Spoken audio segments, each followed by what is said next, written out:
ಯಾರಲ್ಲಿ ಯೇಸು ಇರ್ತಾರೋ ಅವರಲ್ಲಿ ಈ ಬೈಬಲ್ ನೆರವೇರ್ತಾ ಇರುತ್ತಂತ ಆಟೋಮೆಟಿಕ್ಕಾಗಿ. ನೀವು ಬೈಬಲ್ ಓದ್ಬೇಕಾಗಿ ಬೇಕಾಗಿಲ್ಲ. ಬೈಬಲ್ ಓದಬೇಡಿ ಅಂತಲ್ಲ ನಾನು ಹೇಳ್ತಾ ಇರೋದು. ನಿನ್ನೊಳಗಡೆ ಯೇಸು ಇರುವಾಗ, ಯೇಸು ಯಾರು ಇದೆ, ಇದು ಎಲ್ಲಿದೆ ಈಗ? ಇದು ನೆರವೇರ್ಲಿಕ್ಕೋಸ್ಕರ ನೀನೇನು ಬಾಯಟ್ ಮಾಡೋದು ಬೇಕಾಗಿಲ್ಲ. ಇಲ್ಲಿ ಹಿಂಗೆ ಹೇಳಿದೆ, ಮತ್ತಾಯ ಹಿಂಗೆ ಹೇಳಿದೆ, ಪೂರ್ವಕಾಲ ಇತಿಹಾಸದಲ್ಲಿ ಇದೆ, ಅರಸರದಲ್ಲಿ ಇದಿದೆ, ಸಂಖ್ಯಾಕಾಂಡದಲ್ಲಿ ಹೀಗೆ ಹೇಳಿದ್ದಾರೆ, ವಿಮೋಚನೆಯಲ್ಲಿ ಹೀಗೆ ಹೇಳಿದ್ದಾರೆ, ಲೂಕದಲ್ಲಿ ಇದು ಬರೆದಿದ್ದಾರೆ, ಪ್ರೇಷಿತರ ಕಾರ್ಯಕಲಾಪ ಹೀಗಿದೆ. ದೊಡ್ಡ ಟೆನ್ಷನ್, ತಲೆನೋವು ಕೆಲಸ. ಎಲ್ಲ ನೆನ್ಪಿಟ್ಕೋಬೇಕು. ಇದರಲ್ಲಿ ಯಾವುದೋ ಅದ್ರ ಒಂದು ಮಿಸ್ ಆದರೆ ಮತ್ತೆ ಟೆನ್ಷನ್, ಮತ್ತೆ ಇನ್ನೊಂದು ಧ್ಯಾನಕ್ಕೆ ಹೋಗಬೇಕು. ಆ ಧ್ಯಾನದವ್ರು ನಿಮ್ಮ ಪ್ರಾಣ ಹಿಂಡಿ ಕಳಿಸ್ತಾರೆ. ಅವರು ಸುಲಿಗೆ ಮಾಡಿ ಪಾಕೆಟ್ ಮನಿ ಅವ್ರು ಮಾಡಿಕೊಂಡು ನಿಮ್ಮನ್ನು ಪ್ಲಸ್ ಮಾಡಿ ಕಳಿಸ್ತಾರೆ. ನೀವು ಹೋಗ್ತೀರಿ, ಮತ್ತೆ ಗುಲಾಮರಾಗಿ ಮತ್ತೆ ಬರಲೇಬೇಕು, ಬೇರೆ ದಾರಿ ಇಲ್ಲ. ಈ ಒಂದು ಡಾಕ್ಟ್ರ್ ಹತ್ರ ಹೋದ್ಮೇಲೆ ಪರ್ಮನೆಂಟಾಗಿ ಹೋಗ್ತಾ ಇರಬೇಕಲ್ಲ. ಹಾಗೇನೆ ನಾನು ಯಾವುದೋ ಹಲ್ಲು ತೋರಿಸ್ಲಿಕ್ಕೆ ಹೋಗಿದ್ದು ಮೊನ್ನೆ ಹಲ್ಲು ಡಾಕ್ಟ್ರ್ ಹತ್ರ. ಸೊ ಈಗ ಕಂಟಿನ್ಯೂಸ್ ಹೋಗ್ತಾ ಇದ್ದೀನಿ, ಈಗ ಮತ್ತೆ ಹೋಗ್ಬೇಕಂತ.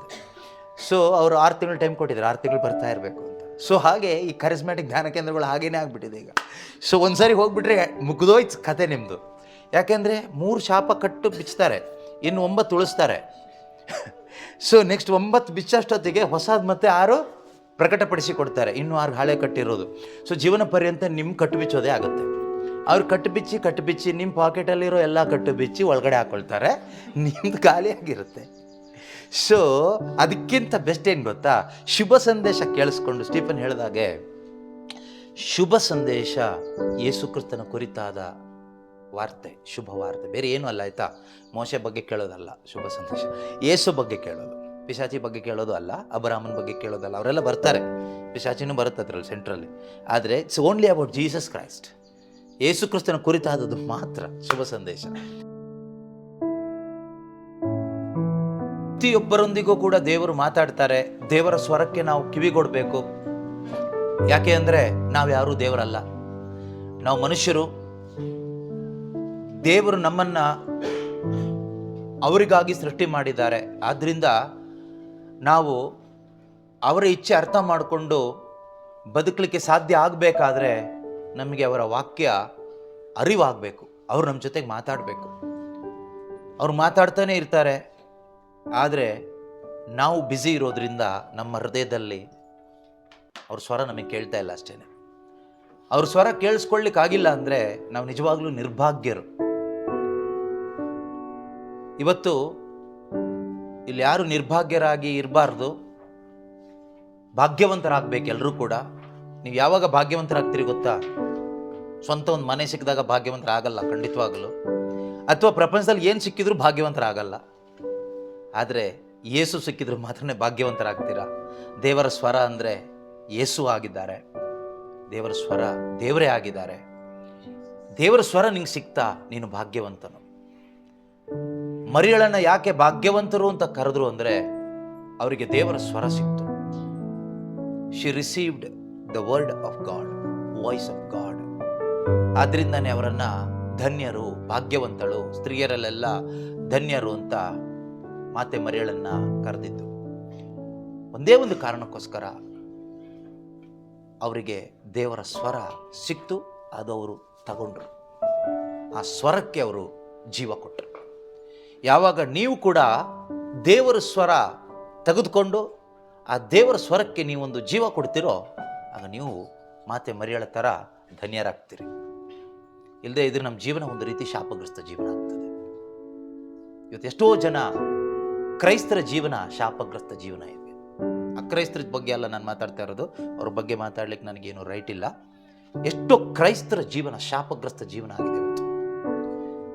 ಆ ಎಷ್ಟೋ ಕ್ರೈಸ್ತರು ಅನ್ನೋಕ್ಕಿಂತ ನನ್ನ ಜೀವನ ಏನಾಗಿದೆ ಅಂತ ನಾನು ಪರೀಕ್ಷೆ ಮಾಡಿ ನೋಡ್ಕೋಬೇಕಷ್ಟೆ. ನಾವೊಬ್ಬೊಬ್ಬರು ಕೂಡ ಯಾರೆಲ್ಲ ಈ ಒಂದು ವಾಕ್ಯವನ್ನು ಆಲಿಸ್ತಾ ಇದ್ದೀವೋ ನಾನು ಪರೀಕ್ಷೆ ಮಾಡಿ ನೋಡ್ಕೋಬೇಕು.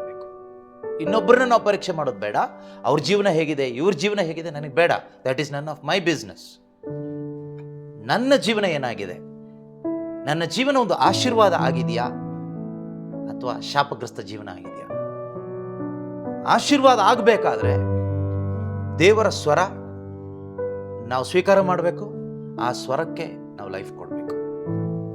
ಯಾವ ರೀತಿ ದೇವರ ಸ್ವರ ಮರಿಯಳು ಸ್ವೀಕಾರ ಮಾಡಿ ಅದಕ್ಕೆ ಲೈಫ್ ಕೊಟ್ಟರು, ಅದೇ ರೀತಿ ದೇವರ ಸ್ವರ, ದೇವರ ವಾಕ್ಯ ನಮ್ಮೊಳಗಡೆ ನಾವು ಸ್ವೀಕಾರ ಮಾಡಿ ಅದಕ್ಕೆ ಲೈಫ್ ಕೊಡುವಾಗ ಖಂಡಿತವಾಗ್ಲೂ ನಮ್ಮ ಜೀವನ ಬ್ಲೆಸ್ಡ್ ಲೈಫ್ ಆಗುತ್ತೆ. ಇಲ್ಲದೆ ಇದ್ದರೆ ಏನೂ ಪ್ರಯೋಜನ ಇಲ್ಲ. ಸ್ಟೀಫನ್ ರಾಜ್ ಸಾಕ್ಷಿಯಲ್ಲಿ ಹೇಳಿದ ಹಾಗೆ ಅಪ್ಪ ಅಮ್ಮ ಹುಟ್ಟು ಕ್ರೈಸ್ತರು, ಕಥೋಲಿಕರು, ಎಲ್ಲ ಸಂಪ್ರದಾಯಗಳು ಮಾಡ್ತಾ ಇದ್ರು, ಚರ್ಚಿಗೆ ಹೋಗ್ತಾ ಇದ್ರು, ಸಿಸ್ಟಮ್ಯಾಟಿಕ್ ಆಗಿ ಎಲ್ಲ ಮಾಡ್ತಾ ಇದ್ರು, ಧ್ಯಾನ ಮಂದಿರಗಳಿಗೆ ಜನರನ್ನ ಕರ್ಕೊಂಡು ಹೋಗ್ತಾ ಇದ್ರು. ಇದರಿಂದ ಜನ ಅವ್ರನ್ನ ಹೊಗಳ್ತಾ ಇದ್ರು. ಕರ್ಕೊಂಡು ಹೋಗುವಾಗ ಜನ ಹೇಳ್ತಾ ಇದ್ರು, ನೀವು ದೇವರಲ್ಲಿದ್ದೀರಿ, ನೀವು ದೇವರಲ್ಲಿದ್ದೀರಿ, ನೀವು ಇಷ್ಟೆಲ್ಲ ಮಾಡ್ತಾ ಇದ್ದೀರಿ, ಜನರನ್ನ ಕರ್ಕೊಂಡು ಹೋಗ್ತಾ ಇದ್ದೀರಿ, ದೇವರಲ್ಲಿದ್ದೀರಿ ಅಂತ. ಆದರೆ ನಿಜವಾಗ್ಲೂ ದೇವರಲ್ಲಿ ಇರಲಿಲ್ಲ. ಧ್ಯಾನ ಮಂದಿರಕ್ಕೆ ಜನನ ಕರ್ಕೊಂಡು ಹೋಗೋದ್ರಿಂದ ದೇವರಲ್ಲಿ ಇರಲಿಕ್ಕೆ ಯಾರಿಗೂ ಆಗೋದಿಲ್ಲ ಅನ್ನೋದು ಅವ್ರ ಕುಟುಂಬದಿಂದಾನೇ, ಅವ್ರ ಸಾಕ್ಷಿಯಿಂದಾನೇ, ಅವ್ರ ತಂದೆ ತಾಯಿ ಕೂಡ ಸಿಕ್ಕಿದ್ರೆ ಕೇಳಿ ನೋಡಿ, ಅವರೇ ಹೇಳ್ತಾರೆ. ನಾವು ಧ್ಯಾನ ಮಂದಿರಕ್ಕೆ ಜನರನ್ನ ಕರ್ಕೊಂಡು ಹೋಗ್ತಾ ಇದ್ವಿ, ಕರ್ಕೊಂಡು ಬರ್ತಾ ಇದ್ವಿ, ಆದರೆ ನಾವು ಯೇಸುನಲ್ಲಿ ಇರಲಿಲ್ಲ, ನಮಗೆ ಯೇಸು ಪರಿಚಯ ಇರಲಿಲ್ಲ. ಯಾಕೆ ಹೋಗ್ತಾ ಇದ್ವಿ? ಜನ ನಮ್ಮನ್ನು ಮೆಚ್ಕೋಬೇಕು, ಜನ ನಮ್ಮನ್ನು ಹೊಗಳಬೇಕು, ಜನಕ್ಕೋಸ್ಕರ ನಾವು ಹೋಗ್ತಾ ಇದ್ವಿ. ಇವತ್ತು ಕೂಡ ನಾವು ಹುಟ್ಟು ಕ್ರೈಸ್ತರಾಗಿದ್ದರೂ ಕೂಡ ಕ್ರಿಸ್ತನನ್ನು ಅರಿಯದೆ ಬದುಕುವ ಸಾಧ್ಯತೆ ಇದೆಯಾ ಕೇಳಿದ್ರೆ ಇದೆ. ಎಷ್ಟೋ ಜನ ಕ್ರೈಸ್ತರು ಕ್ರಿಸ್ತನ ಅರಿವಿಲ್ಲದೆ ಇವತ್ತು ಬದುಕ್ತಾ ಇದ್ದಾರೆ. ಸ್ಟೀಫನ್ ಹೇಳಿದ ಸಾಕ್ಷಿ ಪ್ರಕಾರನೇ ನಾವು ನೋಡೋದಾದ್ರೆ, ಕ್ರೈಸ್ತ ಕುಟುಂಬದಲ್ಲಿ ಹುಟ್ಟಿ ಕಥೋಲಿಕನಾಗಿ ಜೀವಿಸಿ ಯೇಸು ಗೊತ್ತಿಲ್ಲ, ಜೀವಿಸಿದ್ದು ಪಿಶಾಚಿ ಜೊತೆಗೆ. ಲೋಕದ ದೃಷ್ಟಿಯಲ್ಲಿ ಕಥೋಲಿಕ ಕ್ರೈಸ್ತ ಕುಟುಂಬ ಅಥವಾ ಕ್ರಿಶ್ಚಿಯನ್, ಆದರೆ ಜೀವಿಸ್ತಾ ಇದ್ದಿದ್ದು ಪಿಶಾಚಿ ಜೊತೆಯಲ್ಲಿ. ಆ ರೀತಿ ಸಾಧ್ಯತೆ ಇದೆಯಾ ಅಂತ ನಮ್ಮ ಮನಸ್ಸಿಗೆ ಅನಿಸ್ಬೋದು. ಖಂಡಿತವಾಗಲೂ ಸಾಧ್ಯತೆ ಇದೆ, ಖಂಡಿತವಾಗಲೂ ಸಾಧ್ಯತೆ ಇದೆ. ಯಾಕಂದರೆ ಸಾಕ್ಷಿ ಹೇಳಿದ್ದು ಮತ್ತು ಎಷ್ಟೋ ಜನರ ಜೀವನ ನಾವು ನೋಡುವಾಗ ಆ ಜೀವನವೇ ಸಾಕ್ಷಿ. ಯೇಸು ಜೊತೆಗೆ ಜೀವಿಸೋದಕ್ಕೂ ಯೇಸುವಿಂದ ಹೊರಗಡೆ ಜೀವಿಸೋದಕ್ಕೂ ತುಂಬ ವ್ಯತ್ಯಾಸ ಇದೆ. ತುಂಬ ವ್ಯತ್ಯಾಸ ಅಂದರೆ ಎರಡನ್ನು ಹೋಲಿಕೆ ಮಾಡಲಿಕ್ಕೆ ಆಗೋದಿಲ್ಲ. ಯೇಸು ಜೊತೆಯಲ್ಲಿ ಜೀವಿಸುವ ಜೀವನ ಮಾತ್ರನೇ ನಿಜವಾದ ಲೈಫ್. ಯೇಸುವಿನಿಂದ ಹೊರಗಡೆ ಜೀವಿಸುವ ಜೀವನನ ಡೆತ್ ಅಂತ ಕರಿತೀವಿ, ಮರಣ ಅಂತ ಕರಿತೀವಿ. ಯೇಸು ಕ್ರಿಸ್ತರು ಈ ಭೂಮಿಗೆ ಬಂದು ಅವರು ನುಡಿದ ಮಾತೇನು ಗೊತ್ತಾ? ನಾನು ಬಂದಿರುವುದು ಜೀವ ನೀಡಲಿಕ್ಕೆ ಅಂತ ಬರುತ್ತಾರೆ. I have come to give life. ಹಾಗಾದ್ರೆ ಜೀವ ಬೇಕಾಗಿರೋದು ಜೀವ ಇರುವವನಿಗಲ್ಲ, ಸತ್ತೋಗಿರುವವನಿಗೆ. ಹಾಗಾದ್ರೆ ಯೇಸು ಹೇಳ್ತಾ ಇರ್ತಕ್ಕಂಥದ್ದು ಹೆಸರಿಗೆ ಮಾತ್ರ ಶರೀರದಲ್ಲಿ ಜೀವ ಇದೆ, ಒಳಗಡೆ ಆತ್ಮದಲ್ಲಿ ಜೀವ ಇಲ್ಲ. ಆತ್ಮದಲ್ಲಿ ಸತ್ತ ಅವಸ್ಥೆಯಲ್ಲಿ ಇರ್ತಕ್ಕಂತಹ ಆ ಯಹೂದ್ಯ ಜನರ ಮಧ್ಯದಲ್ಲಿ ನಿಂತ್ಕೊಂಡು ಯೇಸು ಕ್ರಿಸ್ತರು ಹೇಳಿದ ಮಾತೇನು ಗೊತ್ತಾ? ನಾನು ಬಂದಿರುವುದು ಜೀವ ನೀಡಲು, ಯಥೇಚ್ಛವಾಗಿ, ಅಂದರೆ ಅಳಿದು ಹೋಗದೇ ಇರುವ, ಶಾಶ್ವತವಾಗಿ ಉಳಿಯುವ ಜೀವವನ್ನ ಕೊಡ್ಲಿಕ್ಕೋಸ್ಕರ ನಾನು ಬಂದಿದ್ದು. ಯೇಸುವನ್ನು ಕೂಡ ಇವತ್ತು ಜನ ತಪ್ಪಾಗಿ ತಿಳ್ಕೊಂಡಿದ್ದಾರೆ. ಯೇಸು ಬಂದಿದ್ದು ಯಾಕೆ ಅಂದರೆ ರೋಗಿಗಳನ್ನೆಲ್ಲ ಸೌಖ್ಯ ಮಾಡಲಿಕ್ಕೆ ಅಂತ ಜನ ತಿಳ್ಕೊಂಡಿದ್ದಾರೆ. ಯೇಸು ಬಂದಿದ್ದು ಯಾಕೆ ಅಂದರೆ ಅದ್ಭುತ ಮಾಡಲಿಕ್ಕೆ ಅಂತ ಜನ ತಿಳ್ಕೊಂಡಿದ್ದಾರೆ. ಯೇಸು ಬಂದಿದ್ದು ಯಾಕೆ ಅಂದರೆ ಸಾಲಗಾರರದು ಸಾಲ ತೀರಿಸಲಿಕ್ಕೆ, ಸಾಲ ಮನ್ನಾ ಮಾಡಲಿಕ್ಕೆ ಅಂತ ಜನ ತಿಳ್ಕೊಂಡಿದ್ದಾರೆ. ಯೇಸು ಬಂದಿರೋದು ಯಾಕೆ ಅಂದರೆ ಯಾರ್ಯಾರಿಗೆ ಏನೆಲ್ಲ ಕಷ್ಟ ಇದೆಯೋ ಎಲ್ಲ ಪರಿಹಾರ ಮಾಡಲಿಕ್ಕೆ ಯೇಸು ಬಂದಿದ್ದು ಅಂತ ತಿಳ್ಕೊಂಡಿದ್ದಾರೆ. ಆದರೆ ಬೈಬಲ್ ಎಲ್ಲೂ ಹೇಳಲಿಲ್ಲ ಯೇಸು ಕ್ರಿಸ್ತರು ಇದಕ್ಕಾಗಿ ಬಂದಿದ್ದಾರೆ ಅಂತ. ಬೈಬಲ್ ಹೇಳುತ್ತೆ ಯೇಸು ಬಂದಿದ್ದು ಸೈತಾನನ ಕಾರ್ಯಗಳನ್ನು ನಾಶ ಮಾಡಲಿಕ್ಕೆ, ಯೇಸು ಕ್ರಿಸ್ತರು ಬಂದಿದ್ದು ದೇವರ ರಾಜ್ಯ ಸ್ಥಾಪನೆ ಮಾಡಲಿಕ್ಕೆ, ಯೇಸು ಕ್ರಿಸ್ತರು ಬಂದಿದ್ದು ತಂದೆ ಮಕ್ಕಳನ್ನ ಒಟ್ಟಾಗಿ ಸೇರಿಸಲಿಕ್ಕೆ, ದೇವರಿಗೂ ಮನುಷ್ಯನಿಗೂ ನಡುವೆ ಆ ಸಂಬಂಧ ಕಟ್ಟಾಗಿತ್ತು ಅದನ್ನು ಸರಿಪಡಿಸಲಿಕ್ಕೆ, ಯೇಸು ಬಂದಿದ್ದು ತನ್ನನ್ನೇ ಒಂದು ಪರಿಹಾರ ಬಲಿಯಾಗಿ ಅರ್ಪಿಸಲಿಕ್ಕೆ, ಯೇಸು ಬಂದಿದ್ದು ಮನುಷ್ಯನ ಪಾಪ ಪರಿಹಾರ ಮಾಡಲಿಕ್ಕೆ, ಯೇಸು ಬಂದಿದ್ದು ನಿತ್ಯ ಜೀವ ಕೊಡಲಿಕ್ಕೆ, ಅಲ್ಟಿಮೇಟ್ ಆಗಿ, ಬೇರೆ ಯಾವುದಕ್ಕೂ ಅಲ್ಲ. ಆದರೆ ಜನ ಇವತ್ತು ತಪ್ಪಾಗಿ ತಿಳ್ಕೊಂಡು ಯೇಸು ಕ್ರಿಸ್ತರನ್ನ ಮಿಸ್ಯೂಸ್ ಮಾಡ್ಕೊಳ್ತಾ ಇದ್ದಾರೆ ಅಷ್ಟೇ. ಇವತ್ತು ಒಬ್ಬ ಕ್ರೈಸ್ತ ವಿಶ್ವಾಸಿಯಾಗಿ ನನ್ನ ಜೀವನದಲ್ಲಿ ಯೇಸು ಬಂದ ಪರ್ಪಸ್ ನೆರವೇರ್ತಾ ಇದೆಯಾ, ಯೇಸು ಬಂದ ಉದ್ದೇಶ ನೆರವೇರ್ತಾ ಇದೆಯಾ ಅಂದರೆ ಪಾಪದಿಂದ ಹೊರಗಡೆ ಬಂದು ಬದುಕಲಿಕ್ಕೆ ಆಗ್ತಾ ಇದೆಯಾ? ಎಲ್ಲ ಥರದ ಪಾಪನು, ಸಣ್ಣ ಪಾಪ, ದೊಡ್ಡ ಪಾಪ, ಚಿಕ್ಕ ಪಾಪ, ಆ ಪಾಪ ಈ ಪಾಪ ಎಲ್ಲ ಇಲ್ಲ.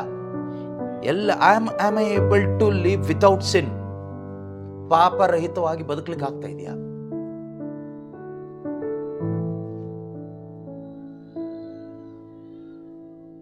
ಸುಳ್ಳು ಹೇಳ್ಕೊಂಡೇ ಬದುಕ್ತಾ ಇದ್ದೀವಿ, ಮೋಸ ಮಾಡ್ಕೊಂಡೇ ಬದುಕ್ತಾ ಇದ್ದೀವಿ. ಭಾನುವಾರ ಚರ್ಚಲ್ಲಿ ಇರ್ತೀವಿ, ಚರ್ಚಿಂದ ಹೊರಗಡೆ ಹೋದ್ಮೇಲೆ ಬಾಯಿ ತೆಗೆದ್ರೇ ಸುಳ್ಳು. ಜೀವನ ಪೂರ್ತಿ ಸುಳ್ಳಲ್ಲೇ ಜೀವನ, ಮೋಸದಲ್ಲೇ ಜೀವನ. ಎಲ್ಲ ಥರದ ಅನೀತಿ ಇದೆ, ಅಕ್ರಮ ಇದೆ, ಅನ್ಯಾಯ ಇದೆ. ಭಾನುವಾರ ಚರ್ಚಲ್ಲಿ ಇರ್ತೀವಿ, ಒಳಗಡೆ ಜೀವ ಇಲ್ಲ. ಯೇಸು ಬಂದಿದ್ದು ಫಸ್ಟ್ ಈ ಜೀವವನ್ನು ಕೊಡಲಿಕ್ಕೆ. ಈ ಜೀವ ಒಬ್ಬ ಮನುಷ್ಯ ಯಾವಾಗ ಪಡ್ಕೊಳ್ತಾನೋ ಆಗಲೇ ಅವನು ನಿಜವಾಗಲೂ ದೇವರ ಮಗನಾಗೋದು. ಅಲ್ಲಿವರೆಗೂ ಪಿಶಾಚಿಯ ಮಗನಾಗಿರ್ತಾನೆ. ಅವನು ಯಾವುದೇ ಧರ್ಮದಲ್ಲಿ ಇರಲಿ, ಧರ್ಮ ಮುಖ್ಯ ಅಲ್ಲ. ಇಲ್ಲಿ ನಾನು ಹೇಳ್ತಾ ಇರೋದು ಕ್ರೈಸ್ತ ಧರ್ಮದಲ್ಲಿ ಇರೋರ ಬಗ್ಗೆ. ಕ್ರೈಸ್ತ ಧರ್ಮದಲ್ಲಿದ್ದ ಮಾತ್ರಕ್ಕೆ ಕ್ರೈಸ್ತರಾಗ್ಲಿಕ್ಕೆ ಆಗೋದಿಲ್ಲ, ಅಥವಾ ಯಾವುದೋ ಒಂದು ಕ್ರೈಸ್ತ ಸಭೆಯಲ್ಲಿದ್ದ ಮಾತ್ರಕ್ಕೆ ಅವರು ಯೇಸುವಿನ ದೇಹದಲ್ಲಿ ಇರ್ಲಿಕ್ಕೆ ಆಗೋದಿಲ್ಲ. ನಮಗೆ ಗೊತ್ತು, ಧರ್ಮಸಭೆ ಯೇಸುವಿನ ದೇಹ. ಯಾವುದೋ ಒಂದು ಸಭೆಯಲ್ಲಿದ್ದ ಮಾತ್ರಕ್ಕೆ ಯೇಸುವಿನ ದೇಹದಲ್ಲಿ ಇರ್ಲಿಕ್ಕೆ ಆಗೋದಿಲ್ಲ, ಅಥವಾ ಯಾವುದೋ ಒಂದು ಧರ್ಮದಲ್ಲಿದ್ದ ಮಾತ್ರಕ್ಕೆ ಯೇಸುವಿನಲ್ಲಿ ಇರ್ಲಿಕ್ಕೆ ಆಗೋದಿಲ್ಲ.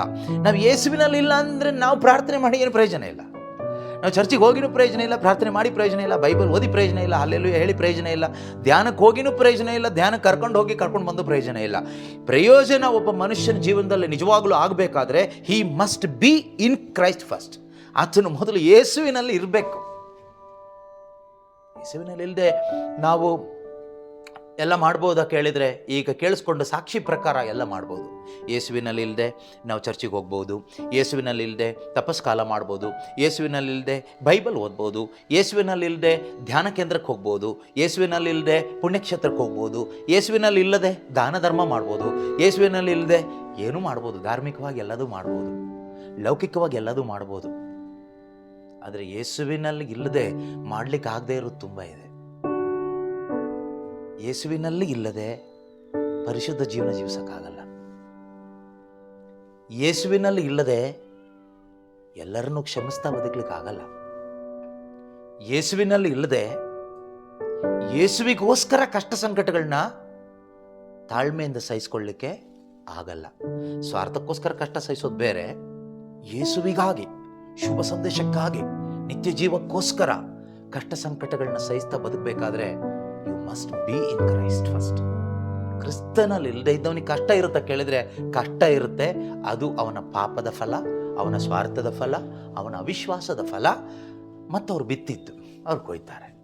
ಅದು ಯೇಸುವಿನಲ್ಲಿ ಇರುವವನಿಗೆ ಕಷ್ಟ ಇರುತ್ತೆ ಕೇಳಿದರೆ, ಕಷ್ಟ ಇರಲೇಬೇಕು. ಲೆಕ್ಕದ ಪ್ರಕಾರ, ದೇವರ ಲೆಕ್ಕದ ಪ್ರಕಾರ ಯೇಸುವಿನಲ್ಲಿ ಇರುವವನಿಗೆ ಕಷ್ಟ ಇರಲೇಬೇಕು.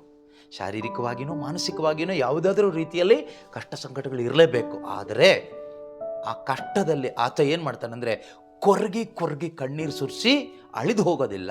ಬದಲಾಗಿ ಅವನ ಕಷ್ಟ ಸಂಕಟಗಳಲ್ಲಿ ಸ್ಟ್ರಾಂಗ್ ಆಗ್ತಾ ಹೋಗ್ತಾನೆ, ಬೆಳೀತಾ ಹೋಗ್ತಾನೆ. ಇನ್ನೂ ಹೆಚ್ಚಾಗಿ ಪ್ರೀತಿಸ್ಲಿಕ್ಕಾಗುತ್ತೆ, ಇನ್ನೂ ಹೆಚ್ಚಾಗಿ ಕ್ಷಮಿಸ್ಲಿಕ್ಕಾಗುತ್ತೆ, ಇನ್ನೂ ಹೆಚ್ಚಾಗಿ ಆತನ ಸಹನ ಶಕ್ತಿ ಹೆಚ್ಚಾಗುತ್ತೆ. ಬೈಬಲ್ ಪ್ರಕಾರ ನಾವು ನೋಡುವಾಗ ಕಷ್ಟ ಸಂಕಟಗಳು ಸಹನೆಯನ್ನು, ಸಹನೆ ಸದ್ಗುಣವನ್ನು, ಸದ್ಗುಣ ನಂಬಿಕೆ ನಿರೀಕ್ಷೆಯನ್ನು ನಮ್ಮಲ್ಲಿ ಉಂಟು ಮಾಡುತ್ತಂತೆ. ಯಾವ ಕಷ್ಟ ಸಂಕಟ?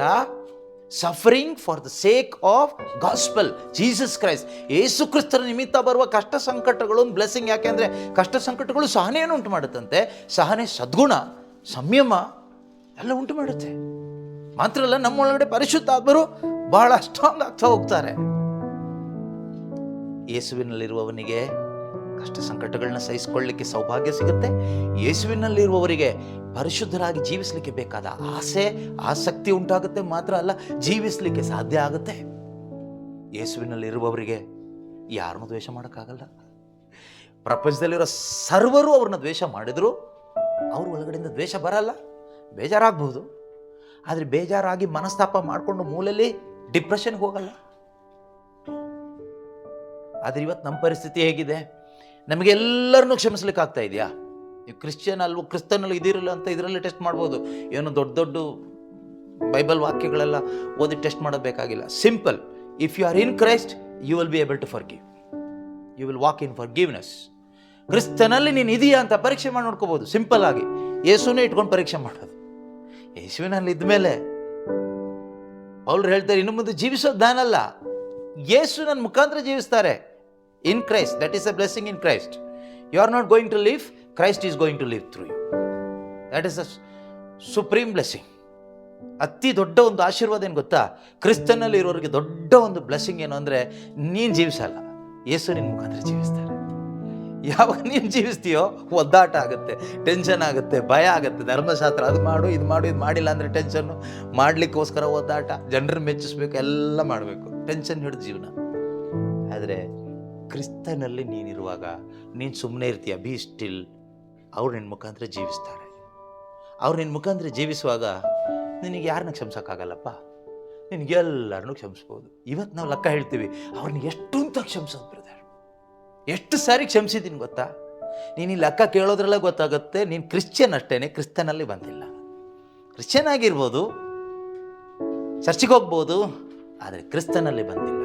ಕ್ರಿಸ್ತನಲ್ಲಿ ಬಂದರೆ ಈ ಕ್ಷಮೆಗೆ ಲೆಕ್ಕ ಕೇಳೋದಿಲ್ಲ. ಯಾಕೆ ಅಂದರೆ ನೀನಲ್ಲವಲ್ಲ ಮಾಡ್ತಾ ಇರೋದು.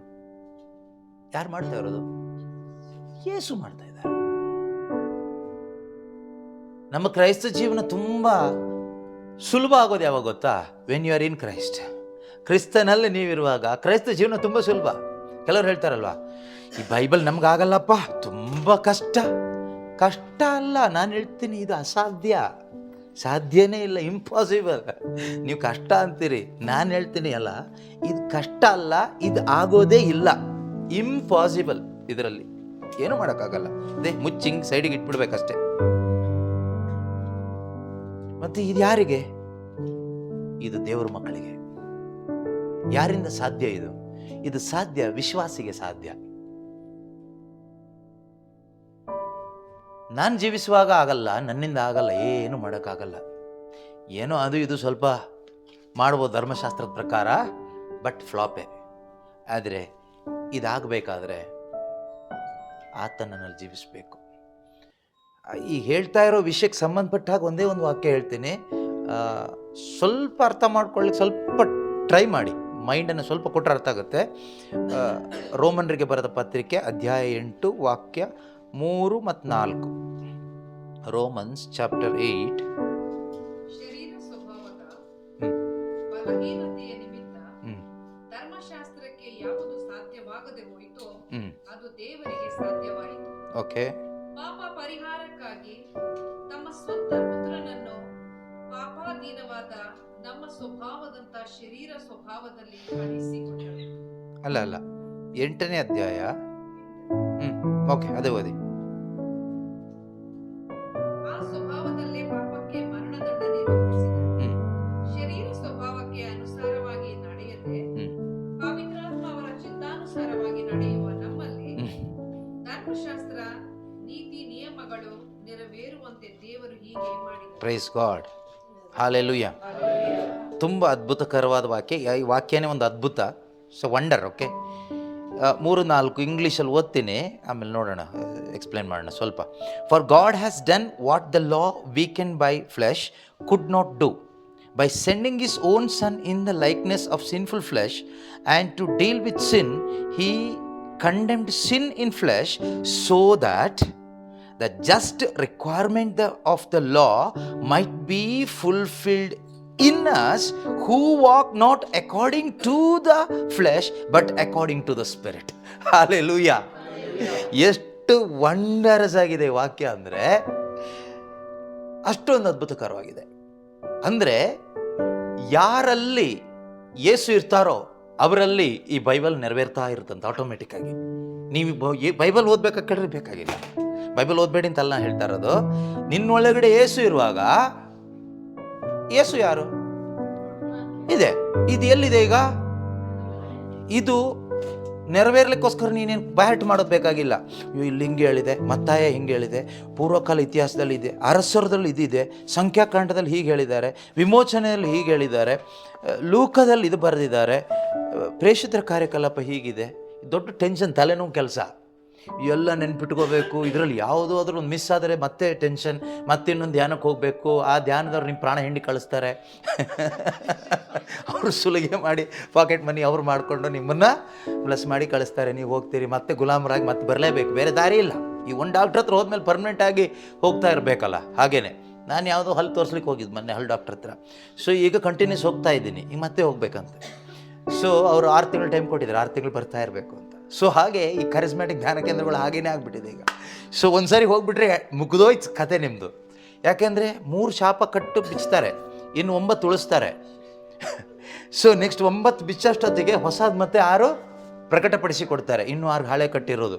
ಸೊ ಜೀವನ ಪರ್ಯಂತ ನಿಮ್ಮ ಕಟ್ಟು ಬಿಚ್ಚೋದೇ ಆಗುತ್ತೆ. ಅವ್ರು ಕಟ್ಟು ಬಿಚ್ಚಿ ನಿಮ್ಮ ಪಾಕೆಟಲ್ಲಿರೋ ಎಲ್ಲ ಕಟ್ಟು ಬಿಚ್ಚಿ ಒಳಗಡೆ ಹಾಕ್ಕೊಳ್ತಾರೆ, ನಿಮ್ದು ಖಾಲಿಯಾಗಿರುತ್ತೆ. ಸೊ ಅದಕ್ಕಿಂತ ಬೆಸ್ಟ್ ಏನು ಗೊತ್ತಾ, ಶುಭ ಸಂದೇಶ ಕೇಳಿಸ್ಕೊಂಡು ಸ್ಟೀಫನ್ ಹೇಳಿದಾಗೆ ಶುಭ ಸಂದೇಶ ಯೇಸು ಕ್ರಿಸ್ತನ ಕುರಿತಾದ ವಾರ್ತೆ, ಶುಭ ವಾರ್ತೆ, ಬೇರೆ ಏನೂ ಅಲ್ಲ ಆಯಿತಾ.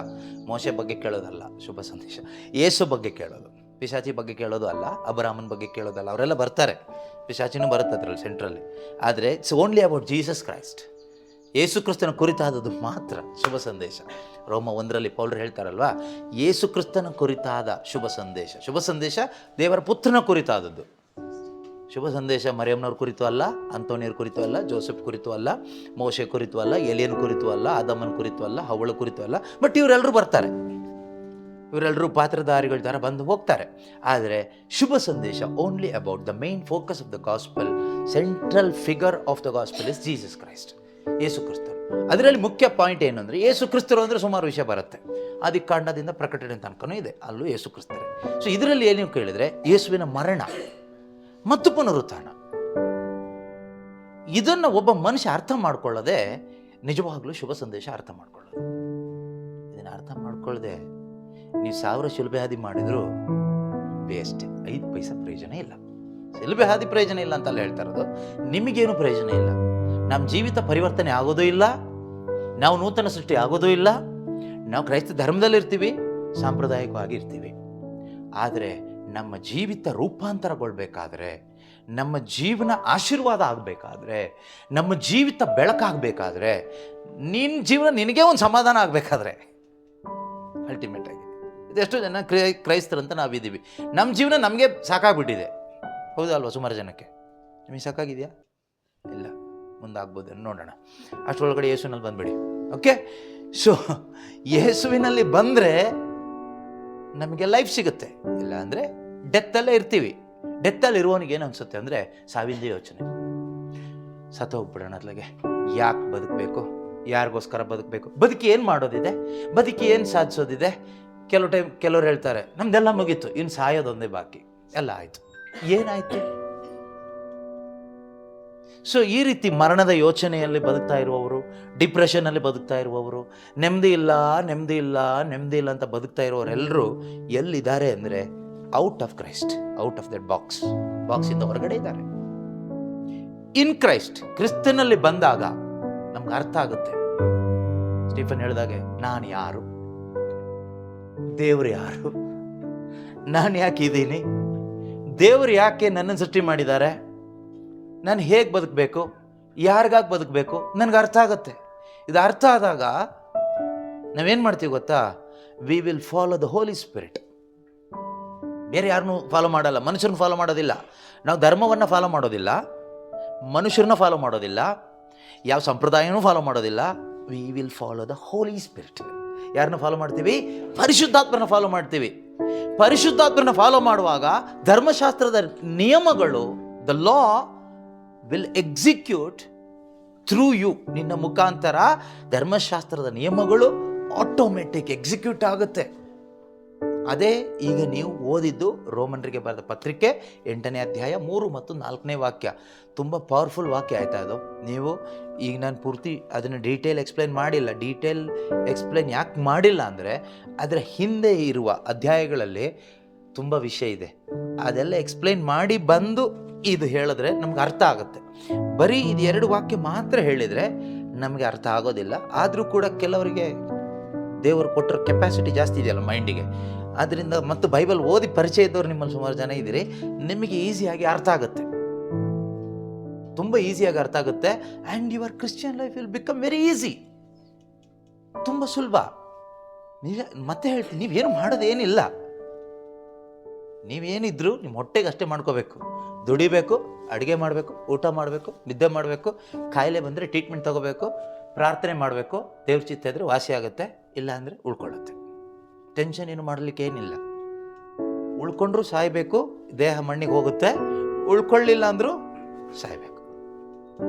ಟೆನ್ಷನ್ ಮಾಡ್ಕೊಂಡು ಏನು ಪ್ರಯೋಜನ ಇಲ್ಲ. ಯಾಕೆ ಟೆನ್ಷನ್ ಮಾಡ್ಕೋಬೇಕು ಅಲ್ವಾ? ಸೊ ಅದರಿಂದ ಯೇಸುವಿನಲ್ಲಿ ನಾನು ಈ ದಿನ, ಇಷ್ಟೇ ನಮ್ಮ ಒಂದು ಪರೀಕ್ಷೆ. ಆ ಪರೀಕ್ಷೆ ಸರಿಯಾಗಿ ಅರ್ಥ ಆಗ್ಬೇಕು ನಿಮಗೆ. Whether I am in Christ or not. ನಾನು ಕ್ರಿಶ್ಚಿಯನ್ ಆಗಿದ್ದೀನೋ ಅಲ್ಲ ಅಂತಲ್ಲ. ಇವತ್ತು ಸೋಷಿಯಲ್ ಮೀಡಿಯಾದಲ್ಲಿ ಕೆಲವರೆಲ್ಲ ಗಲಾಟೆ ಮಾಡ್ತಾ ಇದ್ದಾರಲ್ಲ, ಎಲ್ಲ ಕನ್ವರ್ಟ್ ಮಾಡ್ತಾ ಇದ್ದಾರಂತೆ. ಯಾವುದೋ ಏನೋ ಆ್ಯಪಲ್ಲಿ QR ಕೋಡಲ್ಲಿ ಏನೋ ಸ್ಕ್ಯಾನ್ ಮಾಡಿ ಯಾರೋ ಕನ್ವರ್ಟ್ ಮಾಡ್ತಾ ಇದ್ದಾನೆ. ಯಾವ ಮುಟ್ಟಾಳು ನನ್ನ ಮಗ ಹೇಳಿದೆ, QR ಕೋಡಲ್ಲೆಲ್ಲ ಕನ್ವರ್ಷನ್ ಆಗುತ್ತಾ? QR ಕೋಡ್ ಸ್ಕ್ಯಾನ್ ಮಾಡಿ ಹೊಟ್ಟೆ ತುಂಬಿಸ್ಕೊಳಕ್ಕಾಗತ್ತಾ? QR ಕೋಡ್ ಸ್ಕ್ಯಾನ್ ಮಾಡಿ ಮದುವೆ ಆಗೋಕ್ಕಾಗುತ್ತಾ? ಸೊ QR ಕೋಡಲ್ಲಿ ಯಾರು ಕನ್ವರ್ಟ್ ಆಗೋದಿಲ್ಲ. ಅದೆಲ್ಲ ಜನ ಸುಮ್ಮನೆ ಈ ಪೈಶಾಚಿಕ ಕಾರ್ಯಗಳಷ್ಟೇ. ಅದರಿಂದ ಕನ್ವರ್ಟ್ ಮಾಡೋಕೆ ಯೇಸು ಸ್ವಾಮಿನೂ ಎಲ್ಲೂ ಹೇಳಿಲ್ಲ, ಯಾರು ಮಾಡ್ತಾ ಇಲ್ಲ. ಆದರೂ ಕೂಡ ಜನ ಯೇಸುನ ನಂಬೋ ಟೈಮಲ್ಲಿ ನಂಬ್ತಾರೆ, ಯಾರಿಗೂ ತಡೀಲಿಕ್ಕೆ ಆಗೋದಿಲ್ಲ. ಯಾಕೆ ಅಂದರೆ ದೇವ್ರ ಕಾರ್ಯ ತಡೆಯುವಂಥ ಒಂದು ಶಕ್ತಿ ಈ ಪ್ರಪಂಚದಲ್ಲಿ ಇದುವರೆಗೂ ಬಂದಿಲ್ಲ, ಮುಂದೆ ಬರೋದೇ ಇಲ್ಲ. ಸೊ ಎಲ್ಲ ಮಾನವರು ಸತ್ಯವನ್ನು ಅರಿತು ಜೀವೋದ್ಧಾರ ಹೊಂದಬೇಕು ಎಂಬುದು ದೇವರ ಇಚ್ಛೆ. ಸೊ ದೇವರ ಇಚ್ಛೆನ ತಡೀಲಿಕ್ಕೆ ಯಾವ ಸರ್ಕಾರಕ್ಕೂ ಆಗಲ್ಲ, ಯಾವ ಮನುಷ್ಯನಿಗೂ ಆಗೋದಿಲ್ಲ, ಯಾವ ಅಧಿಕಾರಿಗೂ ಆಗೋದಿಲ್ಲ, ಯಾವ ಪೈಶಾಚಿಕ ಶಕ್ತಿಗೂ ಆಗೋದಿಲ್ಲ. ಆದರೆ ಮನುಷ್ಯರನ್ನು ತಡಿಬೋದು, ನನ್ನನ್ನು ತಡಿಬೋದು, ನಿಮ್ಮನ್ನು ತಡಿಬೋದು, ಪ್ರಪಂಚದಲ್ಲಿರೋ ಯಾರನ್ನ ಬೇಕಾದರೂ ತಡಿಬೋದು. ಆದರೆ ದೇವರನ್ನ ತಡೆಯುವಂಥವ್ರು ಯಾರೂ ಇಲ್ಲ. ಯಾಕೆ ಗೊತ್ತಾ? ಗಾಡ್ ಈಸ್ ಸ್ಪಿರಿಟ್, ದೇವರ ಆತ್ಮಸ್ವರೂಪಿ. ನೀನು ಎಲ್ಲಿ ತಡಿಯೋಕ್ಕೆ ಹೋಗ್ತೀಯ? ನಿನಗೆ ನಿನ್ನನ್ನೇ ತಡ್ಕೊಳಕ್ಕೆ ಆಗೋದಿಲ್ಲ, ನೀನು ದೇವ್ರನ್ನ ತಡಿಯೋಕ್ಕೆ ಹೋಗ್ತೀಯ ಅಲ್ವಾ? ಸೊ ಈ ಪ್ರಯತ್ನ ಯಾರೂ ಮಾಡೋದು ಬೇಕಾಗಿಲ್ಲ. So only fools will do that. And if you want to continue, do it, but God will continue his work. Nobody can stop God's work. ದೇವರ ಕಾರ್ಯವನ್ನು ತಡಿಲಿಕ್ಕೆ ಯಾರಿಂದನೂ ಯಾವತ್ತೂ ಕೂಡ ಸಾಧ್ಯ ಇಲ್ಲ. 2 ಕೊರಿಂಥ 5:17-18 ವಾಕ್ಯ ಹೇಳೋ ಪ್ರಕಾರ ಯಾರಾದರೂ ಯೇಸು ಕ್ರಿಸ್ತನಲ್ಲಿ ಒಂದಾದರೆ ಅವನು, if anyone is in Christ, ಅವನು ಹೊಸ ಸೃಷ್ಟಿ, ನ್ಯೂ ಕ್ರಿಯೇಷನ್. ಓಲ್ಡ್ ಥಿಂಗ್ಸ್, ಹಳೇದೆಲ್ಲ ಅಳಿದು ಹೋಗುತ್ತೆ. ಹಳೇದಂದರೆ ಆದಾಮನಿಂದ ಬಂದಿದ್ದು ಏನೆಲ್ಲ ನಿಮ್ಮ ಅಕೌಂಟಲ್ಲಿ ಇದೆಯೋ, ಪಾಪ, ಶಾಪ, ಕಟ್ಟು, ಬಂಧನ ಅಂತ ಎಲ್ಲ ಏನು ಹೇಳ್ತಿರೋ, ಆ ಮರಣ, ಅದೆಲ್ಲ ಅಳಿದು ಹೋಗುತ್ತೆ. ಹೊಸದು ಅಂದರೆ ಯಾವುದು? ಯೇಸುವಿನಲ್ಲಿ ಏನೆಲ್ಲ ಇದೆಯೋ, ಜೀವ, ನಿತ್ಯ ಜೀವ, ಶಾಂತಿ, ಸಮಾಧಾನ, ಕ್ಷಮೆ, ಪರಿಶುದ್ಧತೆ, ನೀತಿವಂತಿಕೆ, ಅದು ನಿಮ್ಮಲ್ಲಿ ಜನ್ಮ ತಾಳುತ್ತೆ. You should grow then. ಅಲ್ಲಿಂದ ಬೆಳಿಬೇಕು. ಇದು ಯಾರ ಕಾರ್ಯ ಅಂತ ಇದೆ? ಇದು ಯಾರ ಕಾರ್ಯ? ಓದಿ ನೋಡೋಣ ಅದೊಂದು ವಾಕ್ಯ. ಯಾರಾದರೂ ಯಾರಲ್ಲಿ ಒಂದಾದರೆ? ಹೇಗೆ ಒಂದಾಗೋದು? ಹೇಗೆ ಒಂದಾಗೋದು? ಹೇಗೆ? ಯೇಸು ಕ್ರಿಸ್ತರಲ್ಲಿ ಒಂದೇ ದಾರಿ, ವಿಶ್ವಾಸದ ಮುಖಾಂತರ. ವಿಶ್ವಾಸಕ್ಕೆ ನಮಗೆ ಶುಭ ಸಂದೇಶ ಬೇಕು. Anyway, only through faith. Okay, faith in the gospel. ಶುಭ ಸಂದೇಶ ಆಲಿಸಿ ವಿಶ್ವಾಸ ಇಡೋದ್ರ ಮುಖಾಂತರ ಮಾತ್ರನೇ ಯೇಸು ಕ್ರಿಸ್ತರಲ್ಲಿ ಒಂದಾಗ್ಲಿಕ್ಕಾಗೋದು. ಯಾರಾದರೂ ಯೇಸು ಕ್ರಿಸ್ತರಲ್ಲಿ ಒಂದಾದರೆ ಅವನು ನೂತನ ಸೃಷ್ಟಿ ಆಗುತ್ತಾನೆ. ಹಳೇದು ಆದಾಮನಿಂದ ಬಂದಿದ್ದೆಲ್ಲ ಅಳಿದು ಹೋಗುತ್ತೆ. ಯೇಸು ಕ್ರಿಸ್ತರ ಮುಖಾಂತರ ಏನು ಬಂದಿದೆಯೋ ಅದು ನಿನ್ನಲ್ಲಿ ಜನಿಸುತ್ತೆ. ಇದೆಲ್ಲ ಆಗುವುದು ಪ್ರೀಚರಿಂದ, ಪಾಸ್ಟರಿಂದ, ಫಾದರಿಂದ, ಪೋಪಿಂದ, ಬಿಷಪಿಂದ, ಕರಿಸ್ಮ್ಯಾಟಿಕ್ ಅವರಿಂದ, ಯಾರಿಂದನೂ ಅಲ್ಲ. ಇದೆಲ್ಲ ಆಗೋದು. ಹಾಗಾದ್ರೆ ದೇವರಿಂದ ಆಗೋ ಕಾರ್ಯನ ತಡೀಲಿಕ್ಕೆ ಯಾರ ಹತ್ರ ಹೋಗ್ಬೇಕು ನಾವೀಗ? ಹಾಗಾದ್ರೆ ಒಬ್ಬನ ನೂತನ ಸೃಷ್ಟಿ ಮಾಡೋದು ಯಾರು? ದೇವರ ಕಾರ್ಯ ಇದು ಮನುಷ್ಯನ ಕಾರ್ಯ ಅಲ್ಲ. ಮನುಷ್ಯನಿಗೆ ಬೇಕಾದರೆ ಈ ಜಾತಿಯಿಂದ ಈ ಜಾತಿಗೆ ಕನ್ವರ್ಟ್ ಮಾಡ್ಬೋದು. ಈ ಡಿನಾಮಿನೇಷನಿಂದ ಆ ಡಿನಾಮಿನೇಷನ್ಗೆ ಅಲ್ಲಿನ ಸಂಪ್ರದಾಯ ಸಂಸ್ಕಾರ ಎಲ್ಲ ಕೊಟ್ಟು ಅಲ್ಲಿಗೆ ಸೇರಿಸ್ಕೋಬೋದು. ಈ ಒಂದು ಮತಕ್ಕೆ, ಈ ಒಂದು ಗುಂಪಿಗೆ, ಡಿನಾಮಿನೇಷನ್ಗೆ ಮನುಷ್ಯರು ಸೇರಿಸ್ಕೋಬೋದು. ಆದರೆ ಯೇಸು ಕ್ರಿಸ್ತನ ದೇಹದಲ್ಲಿ ಒಬ್ಬನನ್ನು ಸೇರಿಸ್ಬೇಕಾದ್ರೆ, ಸ್ವರ್ಗ ರಾಜ್ಯದಲ್ಲಿ ಒಬ್ಬನನ್ನು ಸೇರಿಸ್ಬೇಕಾದ್ರೆ, ಒಬ್ಬನ ದೇವರ ಮಗನಾಗಬೇಕಾದ್ರೆ ಅದು ದೇವರೇ ಮಾಡಬೇಕು. ಮನುಷ್ಯನಿಗಾಗಲ್ಲ, ಮನುಷ್ಯನಿಂದ ಆಗೋ ಕಾರ್ಯ ಅಲ್ಲ. ನಿಮಗೇನಾದರೂ ಯೇಸುನಲ್ಲಿ ನಾನು ಬರಬೇಕು ಅಂತ ಆಸೆ ಇದ್ದರೆ ನೀವು ಮಾಡಬೇಕಾಗಿರೋ ಕೆಲಸ ಇಷ್ಟೇ, ಶುಭ ಸಂದೇಶ ಆಲಿಸಿದರೆ ಸಾಕು. ಆ ಶುಭ ಸಂದೇಶ ನಮ್ಮನ್ನು ಯೇಸುವಿನಲ್ಲಿ ಫಿಕ್ಸ್ ಮಾಡುತ್ತೆ. ಅದಕ್ಕೆ 1 ಪೇತ್ರ 1:23 ದೇವರ ವಾಕ್ಯ ಹೇಳೋದು, ನಾವು ಅನಂತ ಸಜೀವ ದೈವ ವಾಕ್ಯದ ಮುಖಾಂತರವಾಗಿ ನೂತನ ಜನ್ಮವನ್ನು ಪಡೆದಿದ್ದೇವೆ. ಇದು ನೀವು ಪಡೆದಿರುವುದು ಮರ್ತ್ಯ ಮಾನವನಿಂದ. ಈ ನೂತನ ಜನ್ಮವನ್ನು ನೀವು ಪಡೆದಿರುವುದು ಮರ್ತ್ಯ ಮಾನವನಿಂದ ಅಲ್ಲ, ಮನುಷ್ಯರಿಂದ ಅಲ್ಲ ನೀವು ಪಡೆದಿರೋದು. ಈಗ ನಾವು ಅಮರವಾದ ದೇವರಿಂದ ಪಡೆದಿರ್ತಕ್ಕಂಥ ಜನ್ಮ. ಈ ಜನ್ಮಕ್ಕೆ ಕಾರಣ ಸೀಡ್. ಓಕೆ, ಈಗ ಈ ಭೂಮಿಯಲ್ಲಿ ಮನುಷ್ಯರು ಹುಟ್ಟಿರೋದು, ನಾವು ಹುಟ್ಟಿರೋದು ಸೀಡಿಂದ, ಸೀಡ್ ಆಫ್ ಮ್ಯಾನ್ ಅಲ್ವಾ? ಮನುಷ್ಯ ಬೀಜದಿಂದ ನಮ್ಮ ಮನುಷ್ಯ ದೇಹಗಳು ರೂಪುಗೊಂಡಿದೆ. ಅದೇ ರೀತಿ ದೇವರ ಬೀಜ ಅಂದರೆ ದೇವರ ವಾಕ್ಯ, word of god, living word of god, ಜೀವಂತ ದೇವರ ವಾಕ್ಯ. ದಟ್ ಈಸ್ ಹಿಸ್ ಗಾಸ್ಪಲ್, ಅವರ ಶುಭ ಸಂದೇಶ. ಅದು ನಮ್ಮ ಹೃದಯದೆಂಬ ಭೂಮಿಯಲ್ಲಿ ಬಿತ್ತಲ್ಪಟ್ಟಾಗ ಏನಾಯ್ತು ನಮ್ಮಲ್ಲಿ ಅಂದರೆ ಜೀವ ಉಂಟಾಯಿತು, ಲೈಫ್ ಬಂತು. ಯಾವ ಜೀವ? ಮಾನಸಿಕ ಜೀವ ಅಲ್ಲ, ದೈವಿಕವಾದ ಜೀವ, ಡಿವೈನ್ ಲೈಫ್. ನಿನ್ನೊಳಗಡೆ ದೈವಿಕವಾದ ಜೀವ ಬಂತು. ದೈವಿಕ ಜೀವ ಬಂತು ಅಂದರೆ ಅದರ ಅರ್ಥ ಏನು? ನೀನೀಗ ಹುಟ್ಟಿದೀಯಾ ಅಂತ, ದೇವರ ಮಗನಾಗಿ ನೀನು ಹುಟ್ಟಿದೀಯಾ ಅಂತ, ಆತ್ಮಿಕ ಜನ್ಮ ನೀನು ಪಡ್ಕೊಂಡೆ ಅಂತ. ಆತ್ಮಿಕ ಜನ್ಮ ಪಡ್ಕೊಂಡ್ಮೇಲೆ ಈಗ ಆತ್ಮಿಕವಾಗಿ ಬೆಳಿಬೇಕು, ಆತ್ಮಿಕವಾಗಿ ಆಲೋಚನೆ ಮಾಡಬೇಕು. ಆತ್ಮಿಕ ಜನ್ಮ ಪಡ್ಕೊಳ್ತಿದ್ದವನಿಗೆ ಬರೀ ಲೋಕದ ಆಲೋಚನೆ. ನಿಮ್ಮ ಆಲೋಚನೆ ಯಾವುದು? ಬೆಳಗಿಂದ ಸಂಜೆ ತನಕ. ಬೆಳಗ್ಗೆ ಶರೀರಕ್ಕೆ ಜೀವ ಇದೆ, ಬೆಳಗ್ಗೆ ಹೇಳ್ತೀವಿ ದೇವ್ರ ದಯೆ ಇದ್ದರೆ. ಎದ್ದ ಮೇಲೆ ಏನು ಆಲೋಚನೆ ಮಾಡ್ತೀವಿ? ಬೆಳಗ್ಗೆಯಿಂದ ಸಂಜೆ ತನಕ. ಓಕೆ, ಏನು ಮಾಡ್ತೀರಾ? ಬೆಳಗಿನ ಸಂಜೆ ತನಕ ಏನು ಆಲೋಚನೆ ಮಾಡ್ತೀರಾ ಅಲ್ವಾ? ಅಂದರೆ ನೀವು ಆತ್ಮಿಕ ಜೀವ ಪಡ್ಕೊಂಡ್ಮೇಲೆ ಇದ್ರ ಬಗ್ಗೆ ಆಲೋಚನೆ ಮಾಡಲ್ಲ. ಆಲೋಚನೆ ಪೂರ್ತಿ ನಿತ್ಯ ಜೀವಕ್ಕೆ ಸಂಬಂಧಪಟ್ಟಿದ್ದು ಮಾಡ್ತೀವಿ ನಾವು. ಹಾಗಾದರೆ ಬೇರೆ ನಮ್ಮ ಕುಟುಂಬ ಜೀವನಕ್ಕೆ ಸಂಬಂಧಪಟ್ಟಿದ್ದು, ನಮ್ಮ ಕೆಲಸ ಕಾರ್ಯಕ್ಕೆ ಸಂಬಂಧಪಟ್ಟಿದ್ದು ನಾವೇನು ಆಲೋಚನೆ ಮಾಡೋದಿಲ್ವಾ ಕೇಳಿದರೆ ಆಲೋಚನೆ ಮಾಡ್ತೀವಿ. ಆಲೋಚನೆ ಮಾಡೋದಿಲ್ಲ ಅಂತ ಹೇಳೋದಿಲ್ಲ ನಾನು. ಆದರೆ ನಮ್ಮ ಆಲೋಚನೆ, ನಮ್ಮ ಮುಖ್ಯ ಆಲೋಚನೆ, ಮೇನ್ ಟಾಪಿಕ್ ಅಂತ ಒಂದಿರುತ್ತಲ್ವಾ? ನಮ್ಮ main topic Jesus Christ, main topic eternal life. ಇದೆಲ್ಲ ಸಬ್ ಅಷ್ಟೇ. ಏನು ಅಡುಗೆ ಮಾಡಬೇಕು, ಯಾವ ಸ್ಕೂಲಿಗೆ ಸೇರಿಸ್ಬೇಕು, ಕೆಲಸ ಹೇಗೆ ಮಾಡಬೇಕು, ಯಾವ ಮೆಡಿಸಿನ್ ತೊಗೋಬೇಕು, ಸೊ ಎಕ್ಸಸೈಸ್ ಮಾಡಬೇಕಾ ಬೇಡವಾ, ಸ್ನಾನ ಮಾಡಬೇಕಾ, ಇದ್ರ ಬಗ್ಗೆನೂ ಯೋಚನೆ ಮಾಡ್ತೀವಿ ನಾವು, ಬಟ್ ಕೊರಗೋದಲ್ಲ. ಸೊ ಇದು ಸಬ್ ಅಷ್ಟೇ. ಆದರೆ ಜೀವಿತದ ಮುಖ್ಯ ಉದ್ದೇಶ, ಲಕ್ಷ್ಯ ಏನಾಗಿರುತ್ತೆ ಅಂದರೆ ನಿತ್ಯ ಜೀವಕ್ಕೆ ಸಂಬಂಧಪಟ್ಟಿದ್ದಾಗಿರುತ್ತೆ, ಇಟರ್ನಲ್ ಲೈಫ್ಗೆ ಸಂಬಂಧಪಟ್ಟಿದ್ದಾಗಿರುತ್ತೆ. ಲೌಕಿಕ ವಿಷಯಗಳ ಕುರಿತಾಗಿ ನಾವು ಚಿಂತೆ ಮಾಡಿ ಕೊರಗಿ ಕೊರಗಿ ಕೊರಗಿ ಪೇಷಂಟ್ ಆಗಿ ಹಾರ್ಟ್ ಅಟ್ಯಾಕ್ ಆಗಿ ಸತ್ತೋಗೋದಿಲ್ಲ. ಎಷ್ಟೋ ಜನ ಸಾಯ್ತಾ ಇದ್ದಾರೆ ಇವತ್ತು. ಚಿಕ್ಕ ಚಿಕ್ಕ ಮಕ್ಕಳು ಕೂಡ ಸಾಯ್ತಾ ಇದ್ದಾರೆ. ಅವರಿಗೂ ಟೆನ್ಷನ್.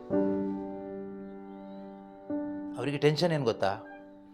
ಅವರಿಗೆ ಪೇರೆಂಟ್ಸ್ ಪ್ರೆಷರ್ ಆಗ್ತಾರಲ್ವ, ನೀನು ಅವ್ರ ಥರ ಆಗಬೇಕು, ಇವ್ರ ಥರ ಆಗಬೇಕು, ಅದಾಗಬೇಕು, ಇದಾಗಬೇಕು, ಮಣ್ಣಾಗಬೇಕು, ಮಸಿ ಆಗಬೇಕು ಅಂತ. ಪಾಪ ಈಗ 50 ml ಕೆಪಾಸಿಟಿ ಇರೋ ಬಾಟ್ಲಿ ಒಳಗಡೆ 100 ml ತುಂಬ್ಸೋಕೆ ಹೋದ್ರೆ ಏನಾಗುತ್ತೆ? ಹೊರಗೆ ಬರುತ್ತಿಲ್ಲ, ಬಾಟ್ಲು ಹೊಡೆದೋಗುತ್ತೆ. ಈ ಚಿಕ್ಕ ಮಕ್ಕಳ ಹೃದಯದ ಮೇಲೆ ಈ ಥರ ಪ್ರೆಷರ್ ಹಾಕಿ ಅದು CBSE ಇನ್ನೊಂದು ಓದಿಸಿ ಆ ಮಕ್ಕಳ ಬ್ರೈನೆಲ್ಲ ಏನಾಗುತ್ತೆ? ಬರ್ಸ್ಟ್ ಆಗಿ ಅಥವಾ ಹಾರ್ಟ್ ಬರ್ಸ್ಟ್ ಆಗಿ ಹಾರ್ಟ್ ಅಟ್ಯಾಕ್ ಆಗಿ ಇಲ್ಲ, ಕೆಲವು ಕಣ್ಣೆಲ್ಲ ಕುರುಡಾಗಿ ಹೋಗ್ತಾ ಇದ್ದಾರೆ, ಕೆಲವ್ದು ಕಿವಿ ಕುರುಡಾಗುತ್ತೆ. ಆಮೇಲೆ ಅವರೊಂದು ಏಜಿ ಬರೋಷ್ಟೊತ್ತಿಗೆ ಏನೇನೋ ಆಗುತ್ತೆ, ಕಾಯಿಲೆಗಳು ಶುರು. ಅವ್ರನ್ನ ಎತ್ಕೊಂಡು ಆಸ್ಪತ್ರೆಗೆ ಹೋಗಬೇಕು. ಆಮೇಲೆ ಈ ಅಮ್ಮಂದ್ರೆ ಅಳ್ತಾರೆ, ಅಯ್ಯೋ ಎಷ್ಟು ಇಂಟೆಲಿಜೆಂಟ್ ನನ್ನ ಮಗಳು ಹೀಗಾಗೋಯ್ತು ಆಗೋಯ್ತು ಅಂತ. ಮಾಡಿದ್ದೆಲ್ಲ ಯಾರು? ಇವರೇ. ಸೊ ಏನು ಕೊಡಬೇಕು ಅವಾಗ ಮಕ್ಕಳಿಗೆ ಪ್ರಾರಂಭದಲ್ಲಿ? ಈಗ ಇಲ್ಲೊಂದು ಚಿಕ್ಕ ಮಗು ಇದೆ. ಈ ಚಿಕ್ಕ ಮಗು ಹುಟ್ಟಿದ ತಕ್ಷಣ ಈ ಮಗುಗೆ ಏನು ಕೊಡ್ತೀರಾ ನೀವು? ಬಿರಿಯಾನಿ ಕೊಡ್ತೀರಾ? ಬಿರಿಯಾನಿ ತಿನ್ನು ಬೇಗ ಬೆಳೀತೆ ಅಂತ ಹೇಳ್ಬಿಟ್ಟು ಬಿರಿಯಾನಿ ಕೊಡ್ತೀರಾ? ಸ್ಟ್ರಾಂಗ್ ಆಗ್ತೆ ಅಂತ ಹೇಳ್ಬಿಟ್ಟು ಸೂಪ್ ಮಾಡಿ ಕೊಡ್ತೀರಾ? ಕಾಲು ಸೂಪ್ ಮಾಡಿ ಕೊಡ್ತೀರಾ? ಇಲ್ಲ ತಾನೆ. ತಾಯಿ ಹಾಲು ಕೊಡ್ತೀವಿ ಅಲ್ವಾ? ಹಾಂ, ಅದೇ ರೀತಿ ನಾವು ಆತ್ಮಿಕ ಜನ್ಮ ಪಡ್ಕೊಂಡ್ಮೇಲೆ ಸೂಪ್ ಕುಡಿಯೋದಲ್ಲ, ನಾವು ಶುದ್ಧವಾದ ಆಧ್ಯಾತ್ಮಿಕ ಹಾಲಾದ ದೇವ್ರ ವಾಕ್ಯ ಕೊಡಬೇಕು. ಅರ್ಥ ಆಗ್ತಿದೆಯಾ? ಆಗ ಮಾತ್ರನೇ ಆತ್ಮಿಕವಾಗಿ ಬೆಳೀಲಿಕ್ಕಾಗುತ್ತೆ. ಇಲ್ಲಾಂದರೆ ಆತ್ಮ ಸತ್ತು ಹೋಗೋ ಸಾಧ್ಯತೆ ಇರುತ್ತೆ. ಒಂದು ರೀತಿ ಡೆಡ್ ಸ್ಟೇಟಿಗೆ ಹೋಗುತ್ತೆ. ಇವತ್ತು ಎಷ್ಟೋ ಕ್ರೈಸ್ತರ ಆತ್ಮ ಆತ್ಮಿಕ ಜನ್ಮ ಪಡ್ಕೊಂಡ ಮೇಲೂ ಕೂಡ ಕೋಮಾ ಸ್ಟೇಜಿಗೆ ಹೋಗಿದೆ. ಕಾರಣ ಏನು ಅಂದರೆ ವಾಕ್ಯ ಇಲ್ಲ. ಫಸ್ಟ್ ಶುಭ ಸಂದೇಶ ಬೇಕು, ಅದಾದಮೇಲೆ ನಮಗೆ ಆ ಶುಭ ಸಂದೇಶದ ಶಕ್ತಿಯಲ್ಲಿ ಬೆಳೀಲಿಕ್ಕೆ ಬೇಕಾದ ವಾಕ್ಯಗಳು ಬೇಕು. ದೇವರ ವಾಕ್ಯದ ಟೀಚಿಂಗ್ಸ್ ಆಫ್ ಗಾಡ್ಸ್ ವರ್ಡ್, ದೇವರ ವಾಕ್ಯದ ಉಪದೇಶ, ಸತ್ಯೋಪದೇಶ, ವಾಕ್ಯೋಪದೇಶ ನಮಗೆ ಬೇಕಾ ಕೇಳಿದರೆ ಬೇಕೇ ಬೇಕು. ಇದು ಯಾರಿಗೆ ಅನಿಸುತ್ತೆ ಗೊತ್ತಾ? ಒಳಗಡೆ ಜೀವ ಇದ್ದವರಿಗೆ. ಇನ್ ಕ್ರೈಸ್ಟ್, ಕ್ರಿಸ್ತನಲ್ಲಿ ಬಂದವರಿಗೆ ಇದು ಇಲ್ಲದೆ ಬದುಕೋದು ತುಂಬ ಕಷ್ಟ ಆಗುತ್ತೆ. ಕ್ರಿಸ್ತನಲ್ಲಿ ಇಲ್ದಿದ್ದವನಿಗೆ ದುಡ್ಡು ಇಲ್ಲದೆ ಬದುಕೋದು ತುಂಬ ಕಷ್ಟ ಆಗುತ್ತೆ. ದುಡ್ಡು ಬೇಕು, ಎಲ್ಲದಕ್ಕೂ ಏನು ಬೇಕು? ಇವತ್ತು ಕೆಲವ್ರು ಹೇಳ್ತಾರಲ್ವ, ಎಲ್ಲದಕ್ಕೂ ಏನು ಬೇಕಂತೆ? ದುಡ್ಡು ಬೇಕು. ಅದು ಲೋಕದ ಲೆಕ್ಕಾಚಾರ. ಆದರೆ ಕ್ರಿಸ್ತನಲ್ಲಿ ಬಂದ ಮೇಲೆ ಅವ್ರಿಗೆ ಅನಿಸುತ್ತೆ, ದುಡ್ಡು ಇಲ್ದಿದ್ರು, ಊಟ ಇಲ್ದಿದ್ರು, ಫ್ರೆಂಡ್ಸ್ ಇಲ್ದಿದ್ರು, ಏನೂ ಇಲ್ದಿದ್ರು, ಯಾರೂ ಇಲ್ದಿದ್ರು, ಎಲ್ಲಾದರೂ ಸ್ವಲ್ಪ ವಾಕ್ಯ ಸಿಕ್ಕಿದ್ರೆ ಸಾಕಪ್ಪ ಅಂತ ಅನಿಸುತ್ತೆ.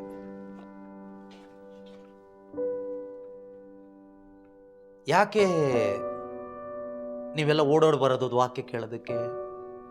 ಏನಾದರೂ ಅದ್ಭುತ ಆಗುತ್ತಂತ ಯಾರಾದರೂ ಬರ್ತೀರಾ? ಯಾರು ಬರಲ್ಲ.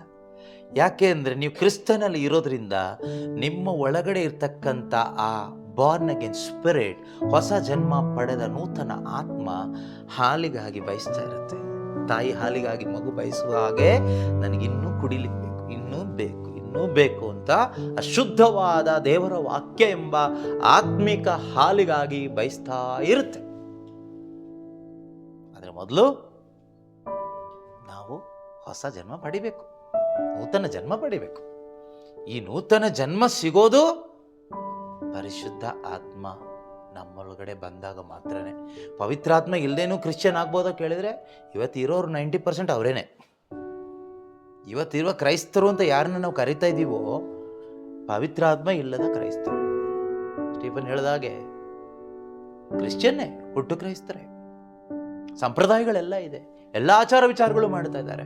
ಆದರೆ ಅಪ್ಪನ ಸ್ವರ ಕೇಳಿಸ್ಕೊಳ್ಲಿಕ್ಕೆ ಆಗ್ತಾ ಇಲ್ಲ, ಅಪ್ಪನ ಆಲೋಚನೆ ಅರ್ಥವಾಗ್ತಾ ಇಲ್ಲ, ಅಪ್ಪನ ದಾರಿ ಕಾಣ್ತಾ ಇಲ್ಲ, ಬರೀ ಲೋಕ ಮಾತ್ರ ಕಾಣ್ತಾ ಇದೆ. ಟೆನ್ಷನ್ ಆಗ್ತಾ ಇದೆ, ಎಲ್ಲ ಇದೆ. ಪ್ರೇಷಿತರ ಕಾರ್ಯಕಲಾಪದಲ್ಲಿ ಒಂದು ಘಟನೆ ಇದೆ. 19ನೇ ಅಧ್ಯಾಯದಲ್ಲಿ ಅಪೋಲೋಸ್ ಎಂಬ ಒಬ್ಬ ಬೋಧಕ, ಓಕೆ, ಅವನು ಹೇಗೋ ಈ ಸೋ ಕಾಲ್ಡ್, ಕೆಲವ್ರು ಹೇಳ್ತಾರಲ್ವ ಕನ್ವರ್ಟ್ ಕ್ರಿಶ್ಚಿಯನ್ ಅಂತ. ಸೊ ಕನ್ವರ್ಟ್ ಆಗಿಬಿಟ್ಟ ಅವನು ಕ್ರಿಶ್ಚಿಯಾನಿಟಿಗೆ. ಕೆಲವೊಂದು ಬೈಬಲ್ ವಾಕ್ಯ ಎಲ್ಲ ಚೆನ್ನಾಗಿ ಕಲ್ತ್ಕೊಂಡ. ಸೊ ಒಳ್ಳೆ ಬೋಧನೆನೂ ಮಾಡೋಕ್ಕೆ ಶುರು ಮಾಡಿದ. ಸೊ ಆ ರೀತಿ ಅವನೊಂದು ಬೋಧಕನಾಗಿರ್ಬೇಕಾದ್ರೆ ಪೌಲರು ಅವನ್ನ ಒಂದು ದಿವಸ ಭೇಟಿ ಆಗ್ತಾರೆ. ಭೇಟಿಯಾಗಿ ಅಲ್ಲಿ ಅವನ ಜೊತೆಗಿರುವ ಅವನ ಪ್ರೇಯರ್ ಗ್ರೂಪ್ ಅವರಿಗೆ ಒಂದು ಪ್ರಶ್ನೆ ಕೇಳ್ತಾರೆ.